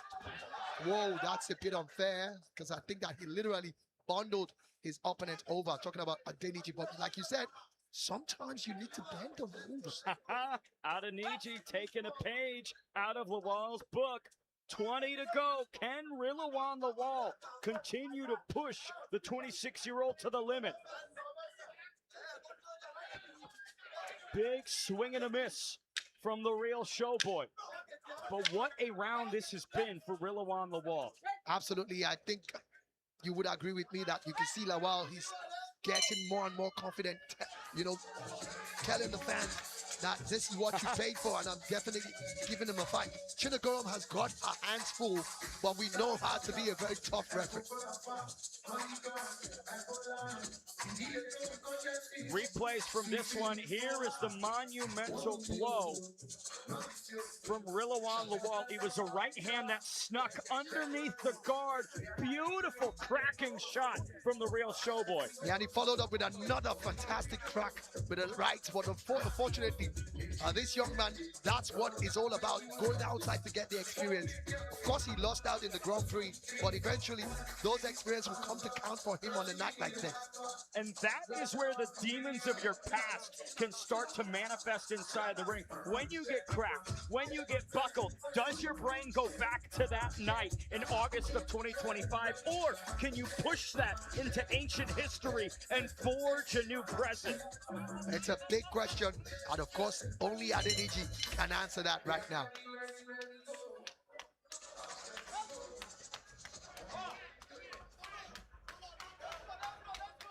Seventh round of high-octane fury in the super featherweight division. Big left from Adeniji out of nowhere. Yeah, both of them catching each other, because Lawal also threw in an uppercut there. And let's see how they finish this off. Oh, it looks like Adeniji is coming out smoking this time around. Of course, he knew that that sixth round definitely went to Lawal, and he needed to put back something back. Oh, lovely right jab again. You can't let your opponent continue to build the momentum. You have to get in front of it and put the sword down. Oh, big left from Lawal in the pocket. And another. Lawal, oh, this is not good for both boxers. Adeniji down, pops himself back up. Yusuf Adeniji stunned Rilawan Lawal early. Lawal battles back, hurts him in the sixth. Niran, this is a backyard brawl right now. Absolutely, and it's the more intelligent boxer that has a chance to take this out. And of course, so far so good.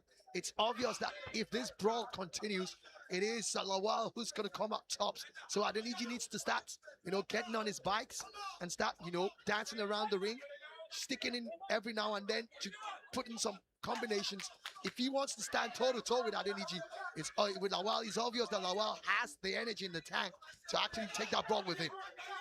You see that again, lunging forward. He was very lucky, talking about Adeniji, to have really danced his way out of that. If those two combinations had caught him, he would have gone onto the ropes and set himself up again for some more combinations. And despite missing those strikes, Rilawan Lawal smiling, enjoying himself in there. A maniacal expression as he exacts pain onto Yusuf Adeniji. When you're looking at your younger opponent and telling him you don't know how deep the waters you're coming into is. Adeniji fighting fire with fire, but just cannot seem to keep up. And the frequency, Niran, at which he jumps into the clinch, working against him. Yeah, it's like you're swimming against a very, very strong tide. You need to swim away from that tide. And I don't know what his corners are telling him. They should tell him you can't stand toe-to-toe with this guy and try and, get on the inside. You need to go back to your fight strategy, fight from a distance, and throw your punches in there. Lawal backing Adeniji up. 20 seconds remain. Again, Adeniji accepting the clinch. And here come the chopping short shots of Lawal. And Lawal is just making good. You know, I talked about the experience of Lawal, that he will come into play. He threw all those away earlier, and I think his corner told him, you got a chance in this fight. All you need to do is mix it up, get on the inside, and you make it very uncomfortable for this man who's got long reach. That's going to be a disadvantage every time. Yusuf Adeniji looks frustrated and mad at how this is going. The real show boy, Rilwan Lawal, could not be happier. 3 minutes remain. 8th and final round here in Lagos, Nigeria.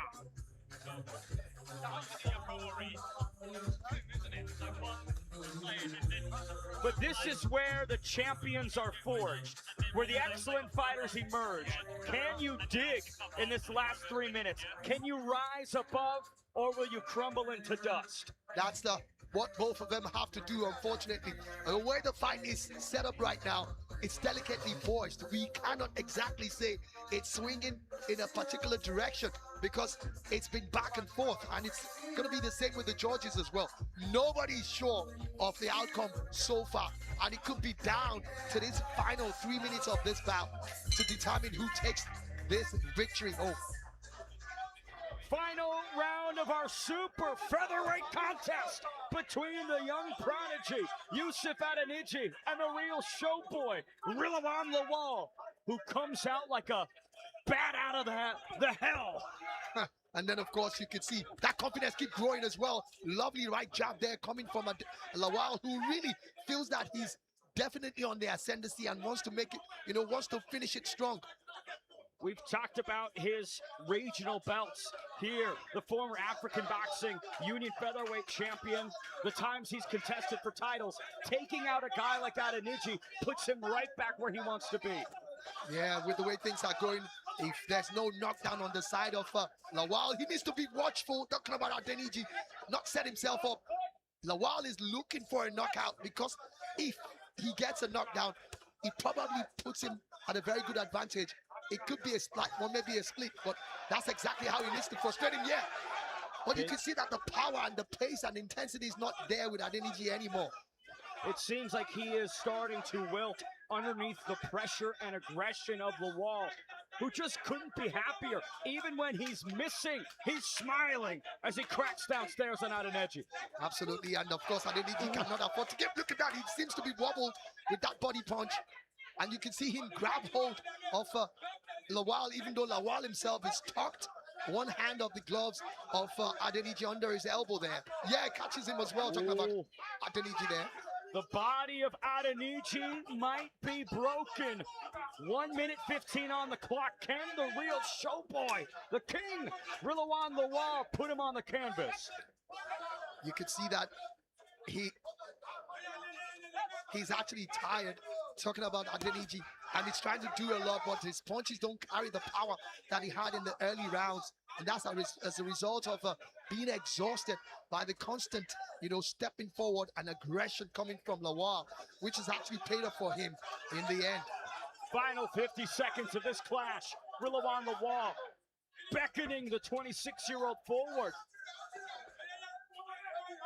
This has been a bull-rushing frame for Rilwan Lawal. What an unexpected performance from him. He's been able to turn the bout around, put it in his favor, and he's been able, I thought with all the muscles and everything, he's going to fizzle out, later on in the fight, but he looks to have been able to conserve his energy well, and he's looking for that knockout. Does he have the time to do it? Especially with how the first round was going, it seemed like Rilwan Lawal was on borrowed time in the second frame. But now here he is, beating Yusuf Adeniji post to post in the 8th. Does look... Yusuf Adeniji confident that he's done enough, but Rilwan Lawal similarly feeling good about that one. I think we have just seen the clash of titans right here. Two champions living it all in the ring, and the fans are definitely excited. They both have their different sets of fans, and they must be very happy. I wouldn't be surprised if they could be sharing the spoils right now, because it's been absolutely close, Ben.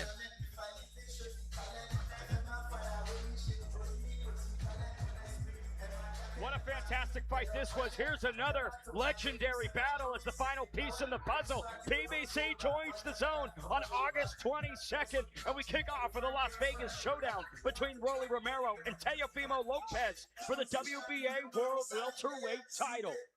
That buildup has been legendary to that fight. Absolutely, two very exciting boxers. I'm a big fan of Lopez, Teofimo, and of course, you know he lost just some time ago to the other man in the United States. And since then, he's been a bit, dodgy. He's been struggling. This is another chance for him to show that he's still one of the best in the pound-for-pound game. And talking about pound-for-pound, the number 2 ranked featherweight in Nigeria, Yusuf Adeniji, goes 8 hard rounds with Rilwan Lawal. Great respect and sportsmanship from both the fighters and the teams following this clash. Yeah, but of course, Lawal not very happy, but I would be surprised if we see a rematch of this. You could see Adeniji speaking to the camera there, and Lawal telling him, you don't have the rights to be talking to the camera. I gave it all to you, and you can see both of them as well. Lawal, you think about how this was built up. Adeniji was so dismissive, didn't think that Lawal would have anything for him. Instead, he takes him all the way. You could sign me up for a rematch any day that ends in Y. I'll tell you what, Naran. Absolutely. I'm looking forward to it, and I wouldn't be surprised if we see that. Even if this fight's they settle the spoils, I still believe that the fans will want to see another rematch. Thinking would say that Yusuf Adeniji has done enough and has gotten the victory, but sometimes scoring gets wacky. There was a lot of clinch work, and Lawal more active in those stanzas. This could get interesting. Yeah, it could definitely get interesting, but I think that knockdown in the first round could be the deciding factor. I think it's been a bit, level when it comes to taking the rounds. And I think that, knockdown round counts a lot. And that could be the deciding factor. If there hadn't been a knockdown, I probably would have said it could be tilted towards Lawal. More belts in the ring than my father's closet as we await for the decision between the young prodigy, the 26-year-old southpaw, who went all the way to the WBC Grand Prix quarterfinals in Riyadh last year, now looks to find his second victory from that event. Lawal, similarly, trying to find back-to-back victories. Somebody's comeback has to end in this one. Absolutely, and of course, somebody must have another L or possibly a D added to their resume, and we'll find out who's going to get the L. A fight that was deeply interesting in the build-up, drew so much attention, has delivered on all fronts. And you brought up a rematch again. I can't wait for that. It does seem that we have the totals tallied. Let's find out the official decision and take it to Victor Godfrey.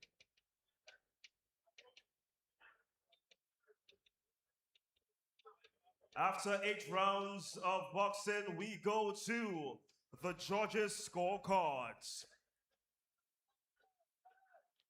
Judge Desmond scores it 78-73.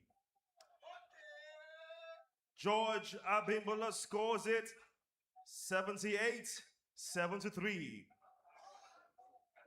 And George Atinola George scores it 79-72.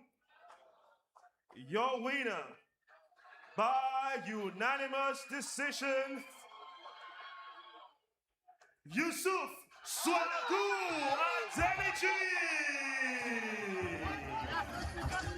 Your winner by unanimous decision, Yusuf Adeniji. What an interesting one that was on the scorecards. Absolutely, Ben. I expected something closer, to be honest. I thought that there was quite a bit of a distance in those scorecard, and I thought that it was closer, even though, like I said earlier, I feel that knockdown could have given Adeniji the advantage, but I wasn't expecting it to be, a bit of this runaway victory that has been given to Adeniji. I would not be surprised if it was a split decision, to be honest. Lawal definitely not content with that decision, but either way, Yusuf Adeniji finds his 18th victory, the number 2 ranked featherweight in Nigeria. had such an explosive start, cooled off as things progressed, but I do hope we see that one run back. And talking about running back, we run forward to another clash that I simply can't wait for. In the super lightweight division, the future of Nigerian boxing, Basit Adebayo takes on Sai Chino.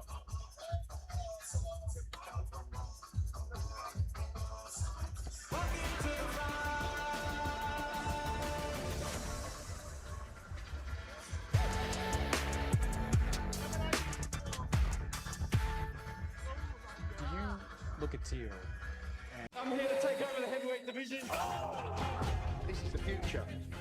Big left hook, and the hammer is out. Serious power by Terrell Morani. He punches through opponents.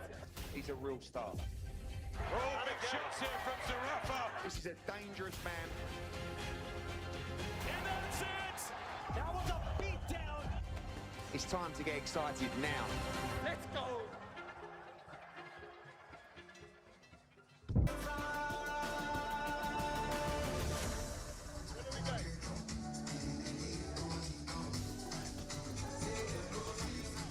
Moses Itama versus Filip Hrgović tops the bill at London's iconic O2 Arena.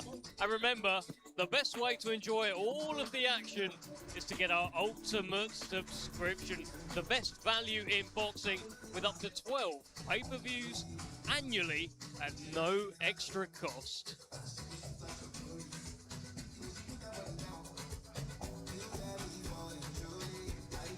Back inside the Federal Palace, and look who's here. Dr. Spencer Fearon. And Spencer, you've been busy tonight. We saw you in the corner. You wore something completely different. Look at you now. But you know what? I'm grateful for my tailor. Big up Dr. Easy for sending me to kit me out. Listen, man. I'm grateful for my little nephew Sugar Shy putting in a very, very decent performance. He's been out for a little bit. There's a lot of rust there. But you know what? He's still impressed. Putting a very, very good first. Beautiful punch picking combination in the last round. I'm grateful that we got the win. I'm grateful to beat Nigeria. It's exactly that. It's exactly that. And we've got a hot Nigerian prospect coming up. Basit Adebayo. I mean, he's a... Hot is an understatement. Yeah. He's Okay. a very, This is very good boiling. Let's find out how boiling he is. Have a look at this. So my name is Basit Adebayo, but call me Joker Boy. I was born in Lagos, Nigeria. I have 12 fights, 10 wins, 1 by draw, then 1 by no contest. When I was in amateur, people said I joke a lot when I'm fighting. Like when I'm fighting, I have to let my opponents also enjoy the fights. Because after I fight finish, many always come to my DM like, bro, you are talented. Like you are good, so you are born into this boxing, so you have to do it to get to the global world. Sometimes I felt like Ben Whittaker. These guys always give me the vibes I want. I watch these guys. Yeah. I wish I can fight this Keishon Davis, and I wish I can fight Abdullah Emerson. Ready. Well, that is the Joker Boy coming up very, very shortly. And I'll tell you what, Spence, I like him. I like the kind of charisma that he's got. I like that at weigh-ins, he doesn't just face off with his opponent. He sort of puts his fist onto his opponent as well. He looks a character. It looks like the future's bright. Well, it does, but the young man can fight. Give him his due. He can fight. He's in a very, very good division right now at super lightweight. And you can see, like, on the things that he's been learning, it's like he's more coming out of himself. I remember seeing him a few times earlier in his career. It was a little bit shy. And now he's coming out of himself. He's finding his own identity. And he's also finding his own identity in his fighting ability. Like, how he picks his shots. He picks his shots very, very well. Got very, very good head movement. But we'll see what we're going to get this evening, because he must be under a lot of pressure looking at the crowd that's come out here, the vibe that's here. It's a different atmosphere. So let's see how he copes with that. That's it. I think he harnesses it, though, because I saw in his last fight, the atmosphere, of course, was crazy, and he uses it. He channels it. It feels like Nigeria are getting behind the Joker Boy, and they see him as a potential future flag bearer. Well, the thing about it is this. they call him the Joker boy, but when he lets his hands off, there's no jokes. So you know, he ain't no joke. No jokes at all. And it feels like Nigerian boxing in general, it's in a good place. You got the Joker boy, Raheem Anime shown as well. And that Good youngster coming through, good fighter. And I guess they're being built here by Balmoral Promotions under portable undercards. It's going pretty well, that kind of formula. Listen, if you look at it right, for a country that has 234 million people, yeah, you'd think over the years they'd have produced way more world champions. But they haven't. But right now, what Balmoral Promotions doing with Chaos in the Ring, they're building their infrastructure. You know what I mean? You know the biggest thing that I want to see? I want to see Don Charles over here. I want to see Tunde Ajayi over here, both of Nigerian descent, right? I want to see them over and building a young talent. Because if those guys come over there with their wealth of knowledge and experience, it will blow. And I believe that they'll get way more champions. If we go way back in history, let's go to 1957 was the first world champion when they had your Hugo Kid Bassi at the featherweight championship. Then we had Dick Tiger in the 60s, and then we had Samuel Peters. We could kind of half claim AJ for what he's done, but realistically, he's a Brit. I'm holding on to him, right? But what I am saying is this. We can produce way more champions right now because this is big business. Total Chaos, Balmoral Promotions are on the zone, my bro. Yeah, and doing even more so than that, Dev Sani's out here. Oh, stop. Right? He's Stop. out here with the Dr. Spencer Farrell. What more do you want? I need to wear all this next time, though. I'll tell you that. Come on. Tell you that for We free. need the attire, please. Do you know what's interesting for me, Spence? I look at like the heavyweight division, and there is Nigerian blood running through that division. Look at Anthony Joshua, Moses Atama, Daniel Dubois. His mum's Nigerian. Akoli boxed out it. It's everywhere, but none of them are like representing Africa. If you know what I mean. Do you know what? It's amazing because when you walk down here, you walk down the street, yeah? I'm seeing like 1,000 Anthony Joshuas. Yeah. Like, everybody's big out here. You know what I mean? I don't know what it is. Is that pounded yam? Is it the Agusi? I don't know what it is. But everybody's genetically big and physically muscled. And they say they don't go to the gym. Yeah, imagine. Trust me, I know that because I went out the other night, went a little bit around Lagos, and everywhere I was just looking up. It is giants everywhere. Listen, I'm only a little fella, but it's worse here for me. Well, you know what? I'm just keeping it totally 100. When we're seeing what's going on right now, with the guys and the fighters and everybody else, I think like if it's built correctly, this country, Nigeria, could dominate the whole sport.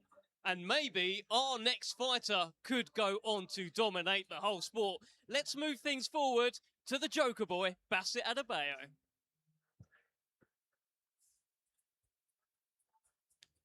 Ladies and gentlemen, welcome once again to Chaos in the Ring, proudly brought to you by Dr. Ezekiel Adamu of Balmoral Group Promotions, powered by Bets Niger. It is time for our next bout of the evening.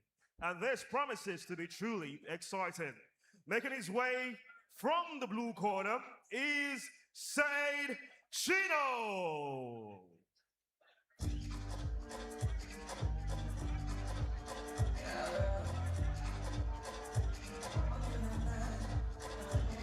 The Bulldog Said Chino, the 29-year-old from Dar es Salaam, Tanzania, the number 4 ranked lightweight in his country, and the former African Boxing Union African featherweight champion. 25-13-2 record. When we talk about experience, it's just a photo of that man.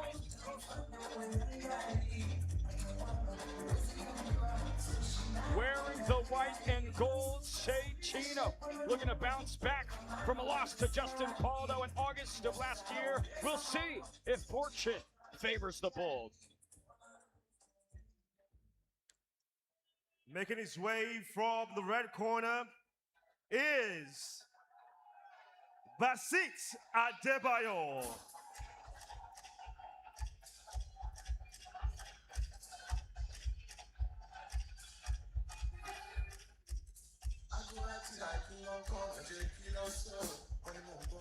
What Bassett Adebayo has accomplished at just 21 years young is extraordinary. The Nigerian captured the vacant WBO Africa Super lightweight title in May with an 8-round decision over Tanzania's Lauren Jafet. What a fantastic win that was, and a statement to the rest of the boxing world. absolutely at the very tender age of 21 became a continental champion at the World Boxing Organization. What more can you ask of a young man who wants to take the world by storm? He's confident, he's skillful, he's very technical, and most of all, he's also an intelligent fighter. And another thing is that he is no alien to Tanzanian boxers. Of course, they fight different styles, but here's another man who's got tons and tons of experience as well. Picked up the sweet science at 15 years young, boasts a record of 10-0-1 with 4 knockouts. His family didn't want him to compete, but his coach encouraged him to keep going, and I'll tell you what, Niran, I'm glad he did. Yeah, I saw him earlier at the car park coming into the Balmoral Convention Center, and I'm like, you're fighting tonight? He said, yeah. And there was a spark of, confidence in him. He was like, I'm here. And I'm like, put on a show. And he says, you bet.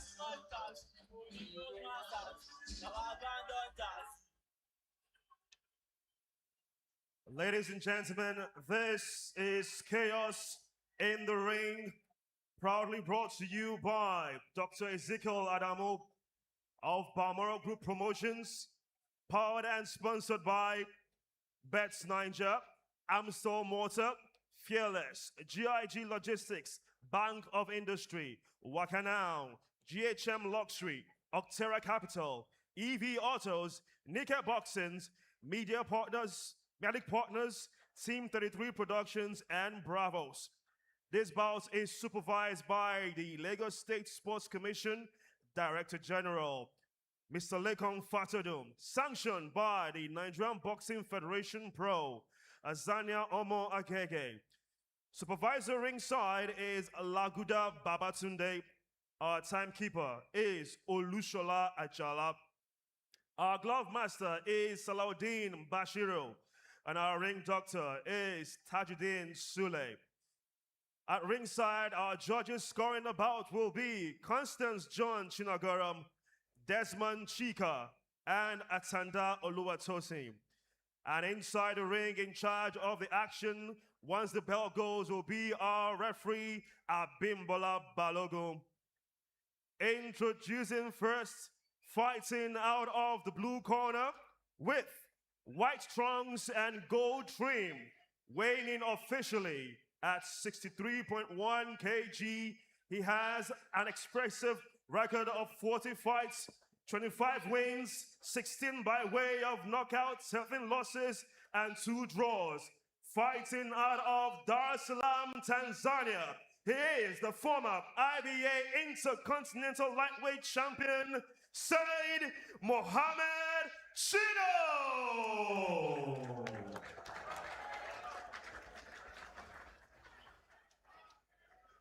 Fighting out of the red corner, he is wearing all white trunks. He weighs in officially at 63.5 kg. He has an impressive fight record of 12 fights, 10 wins, 4 by way of knockouts, and 1 draw. He is still undefeated. He is the lightweight champion of Nigeria as well as the WBO Africa's Super Lightweight Champion. Make some noise for Basit Chocoboy Adebayo!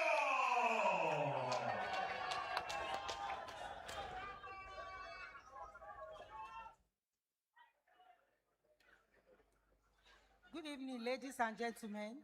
My name is Balogun Abimbola. I'm the center referee for this bout. Obey my command at all times and make sure you always protect yourself. When I say stop, you stop. When I say break, you break. I wish you best of luck. Touch glove. Abimbola Balogun, referee inside for our featured super lightweight clash here at Chaos in the Ring. 8 rounds between the Joker boy, Basit Adebayo, and the Tanzanian, the Bulldog, Said Chino. Chino in the white and gold, Joker boy in the all white. I gotta say, I'm more excited for this clash than a girl ahead of her quinceañera. Ben, you're just gonna I don't know what to say anymore. But then, of course, looking forward to it. Very young, exciting boxer. And of course, we heard from Dev as well, and of course, Spencer as well, when they did the presentation earlier before we came to this fight. The fact that there's a whole lot of, young boxers in the country, and they're being thrown up by Balmoral. And here is another one of them. He is also one that is expected to go out there. He's already started the move already, the progression. He's already a continental champion. All he needs is bigger fights, outside of the continent to prove himself. And big right gets in on Chino's jaw. The Bulldog briefly buckled. The speed of Joker Boy and that precision. I mean, come on, this kid at 21 looks like lightning and cracks like thunder. You could say that again, and that's what side Chino is going to have to deal with. And Joker Boy is also very good at something as well. It's called counter boxing, defensive boxing. Some of the stuff that you see from the Mayweathers of this world and the other guys as well. But you know what? He's not scared to get in a brawl as well. But you have to be very careful if you're going to go forward and press for this guy. He would catch you. And you talked about his speed as well. That's another thing that a lot of his opponents have found very difficult to actually cope with. That's why he's undefeated. He's only got one draw. And that's the only blemish he has to his record so far. 1 minute 15 left in the first frame of 8, possibly. Another right from Adebayo gets over the guard, and he lulls you into this tempo, right? This pace of fighting that is entirely in the Joker Boy's favor. He's always very businesslike, doesn't like to whinge or complain too much, and he just gets going with his business. Look at that. Ooh. Left upstairs, rattles Bulldog. And a right cracks on the temple. Bulldog definitely needs all the attributes of the Bulldog to be able to stay in this ring for this one. It is certainly not about the size of the dog in the fight, but the size of the fight in the dog. But I'll tell you what, Dog's kind of getting chopped apart here in the first frame. And Sai Chino needs to really step up his... I don't know whether he's actually sizing up his opponent, trying to find out the punch power of his opponent, because he's going to find it difficult. There's a boxer who knows fantastic leg work. He knows how to dance his way out of trouble, and he's got fantastic head movement as well. Very well conditioned. He's a boxer that brings all the variety into it. Head punches, body punches as well. So be ready for fireworks.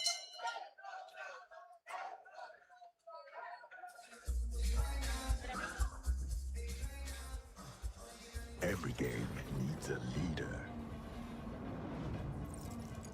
When it comes to casino, BetNiger has consistently delivered amazing gaming experiences to all Nigerians. BetNiger has delivered innovative services, world-class gameplay, and unforgettable wins. Woo-hoo! Spin big and win bigger the Niger way with BetNiger. Welcome back to Lagos, Nigeria for Chaos in the Ring. Second frame on deck between the Joker Boy, Basit Adebayo, and the Tanzanian Sai Chino. Now, one thing, Niran, that you pointed out that I want to return to is what the game plan is for Chino, because if his whole strategy is let me eat a clean right from Joker Boy and download data, it's going to be a short night at the office for him. Absolutely, but I definitely meant that with regards to the first round. He's not going to be hoping to do that for the whole 8 rounds. This man is not necessarily your knockout specialist, but if you've got the number of fights that he has under his belt, I mean, he's got 11 and he's got 4 knockouts. That's relatively a very good, statistic for a boxer. And but the other thing I love about Basit Adebayo is the fact that, just like his name goes, you remember the Joker in Batman? Yes, sir. He's more like that. He's a very enduring person. He's going to be there all the time. And there are times when he brings in those jokes, sticks out his tongue, tries to be a bit, brings a lot of antics into it to just upset you. But a very intelligent and psychological boxer. And that's what I don't know whether Sai Chino has a lot in his back to be able to, withstand it. The beautiful psychopath of Batman's arch nemesis, the Joker, Basit Adebayo, embodying that minute gone by in the second frame. To your point, we just don't know what Saeed Chino is trying to do, what he's looking for, what the building blocks to his success could be. And you can see that it looks like Chino has come up with a different fight strategy now. He's not as motionless as we saw him in the first round of the fight. You can see a lot of head movements now. He knows the kind of opponent he's got. And then, you know, he's going to have to be very quick because those combinations, when they come from... Oh, massive overhand right there, catching Chino on his chin. Like a baseball bat from Adebayo. An Aaron Judge home run effort from the 21-year-old youngster. Minute 15 in the second when Joker Boy resets to the center. And it's that double jab into the right that continually is putting Chino in quicksand. Yeah, you have to do that. The kind of person that Adebayo is, you're going to have to deal with a lot of jabs, and he's going to be setting you up. He's another boxer pretty much like... Oh! Down goes the Bulldog! Saeed Chino finds the canvas in the second. I talked about those combinations. You talked about it as well. Set it up with those left jabs. Two of them. Bang! The right goes. Here comes Joker Boy. What does the Tanzanian have? Adebayo again! Cracks Chino, and it is over! Basit Adebayo, the future of Nigerian boxing! I told you, you can't afford to close your eyes. You can't afford to blink. It's like you snooze, you lose. And that's exactly what just happened to the Bulldog right there. You cracked with Adebayo and you get smacked. What a second round demolition job from Basit Adebayo, the WBO African Super Lightweight Champion, with a statement here on DAZN. And that's the thing about him. He keeps a very steady face all along, but you can see him very animated now because he knew what he was doing, punched into his forehead, saying, you know, it's all about the technique. He waited for that time, and he came. Look at him looking like a devil himself right now, saying that he wants a lot more, you know. Get this guy on every Chaos in the Ring card. This is a superstar in Basit Adebayo.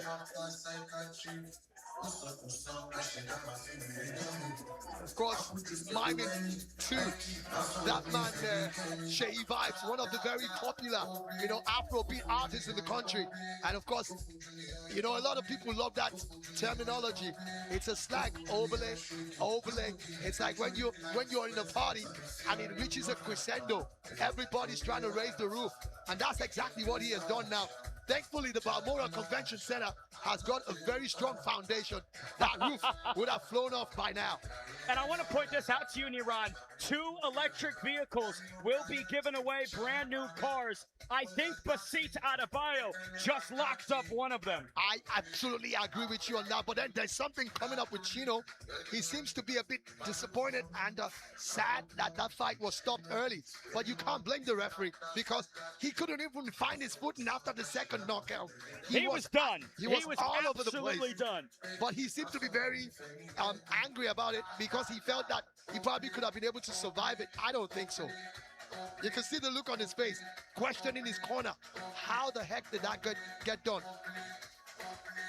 Here's a replay of the first knockdown. A step in, right hand gets side. Chino falling backwards. He beats the count, but he can't beat this one. Another right across the forehead. And slow motion down into the ropes. I mean, you can see he stands up from the ropes and then he went face down. Come on. How are you going to be able to argue about that? And imagine what would have happened if those ropes were not behind him. He probably would have fallen out of the ring. A face plant TKO for Joker Boy Basit Adebayo. Still arguing with the referee, and the referee's telling him, calm it.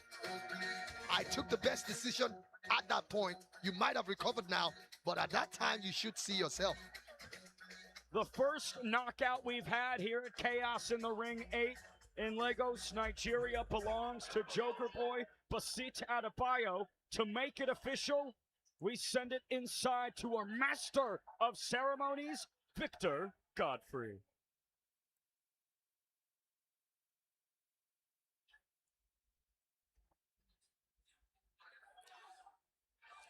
Ladies and gentlemen, we have a winner by way of knockout in the second round. He is still undefeated.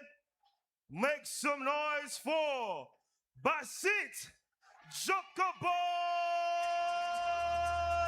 Adebayo! Basit Adebayo's 11th victory and his 5th KO in his career. The 21-year-old, a phenom, a superstar on a rocket ship to bring Nigerian boxing to the next level. And now he speaks with Dev. Wow. Wow, wow, wow. Second round knockout. How was that knockout for you? First of all, I will thank Almighty Allah that make me come to the ring with Bismillah, and I end up with Alhamdulillah. I don't believe I can knock him round 2. I promised him round 5, but God did it. You knew that it was going to be a special performance tonight. The way you were looking at him at the weigh-in as well, you do all of this. Did you enjoy it tonight? Yeah, I've prepared for it when I'm in the camp, and I believe myself I can do that. That's why I was in Aja to do anything with him in the face-off. There is talent coming through here in Nigeria, but there is a feeling maybe you can be the guy to carry the flag. Do you feel ready to be the face of Nigerian boxing? Yeah, I'm ready. And right now, I'm definitely the face of boxing in Nigeria. Let's bring in Dr. Easy. What do we think? Pretty good performance, right? Amazing performance for Jokoboy again. I mean, the last time out of the 2, he fought Lauren Jaffe, and he won the WBO All-Africa titles, also the current WBO Youth Champions as well too. See, Chaos in the Ring is not about celebrity fights. I know everyone's here for the celebrity fight, but what we're here for is for kids like this. I got this guy when he was just 2-0 or 3-0, and we've been working on him. And trust me, I believe this guy is going to go on to become a superstar. He's a superstar, the superstar in the making right here with Jokoboy. And trust me, we're going to work on him. The next one is going to be a bigger title. We'll get you a big international fighter as well too. Live on the Zone, October 1st. Let's make it happen. I think everyone in here agrees that he could be something very special. Final thing, what is your message to all of these people who love you, Jokoboy? Team Joker! Team Joker! I love you guys. I love for the support you guys give me from day one. Team Joker together with Sources. I told you guys, it's time to take over. The takeover is here. Time to take over. Congratulations, Jokoboy. Ben, you take over. Dev Sani, the best in the business. Basit Adebayo, possibly the face of Nigerian boxing following that second round demolition of Sai Chino. Still more action to come here in Lagos, Nigeria. Our co-main event of the evening in the super welterweight division between Samuel Antwi and Suleiman Jafaru.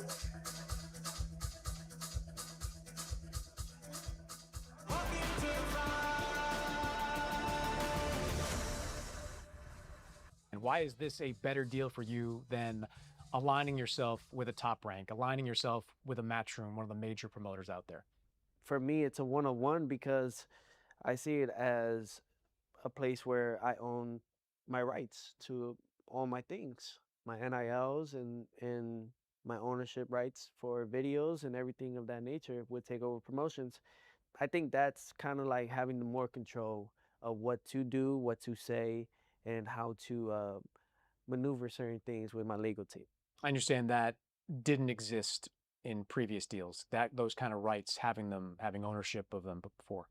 Well, yes, if you're a young individual like I were at 19, you know, you come to a point where you've never seen certain numbers in your life like that, or you don't know certain wordings in contracts. And, you know, what you sign sometimes may be signing certain other things that you weren't aware of. And I think that it took me some time and a lot of fights and a lot of championships to finally get to this point in my career. You know, at 28, This is a groundbreaking deal. So usually it's the promoter and the network making the plan, charting the course for the fighter. Now it's kind of on you, right? Like you're the promoter here. Like what have your conversations been like with DAZN about what path you hope to be on over the next year plus? You know, right now, PBC is the lead promoter for August 22nd against Rolando Romero, associated with Takeover Promotions.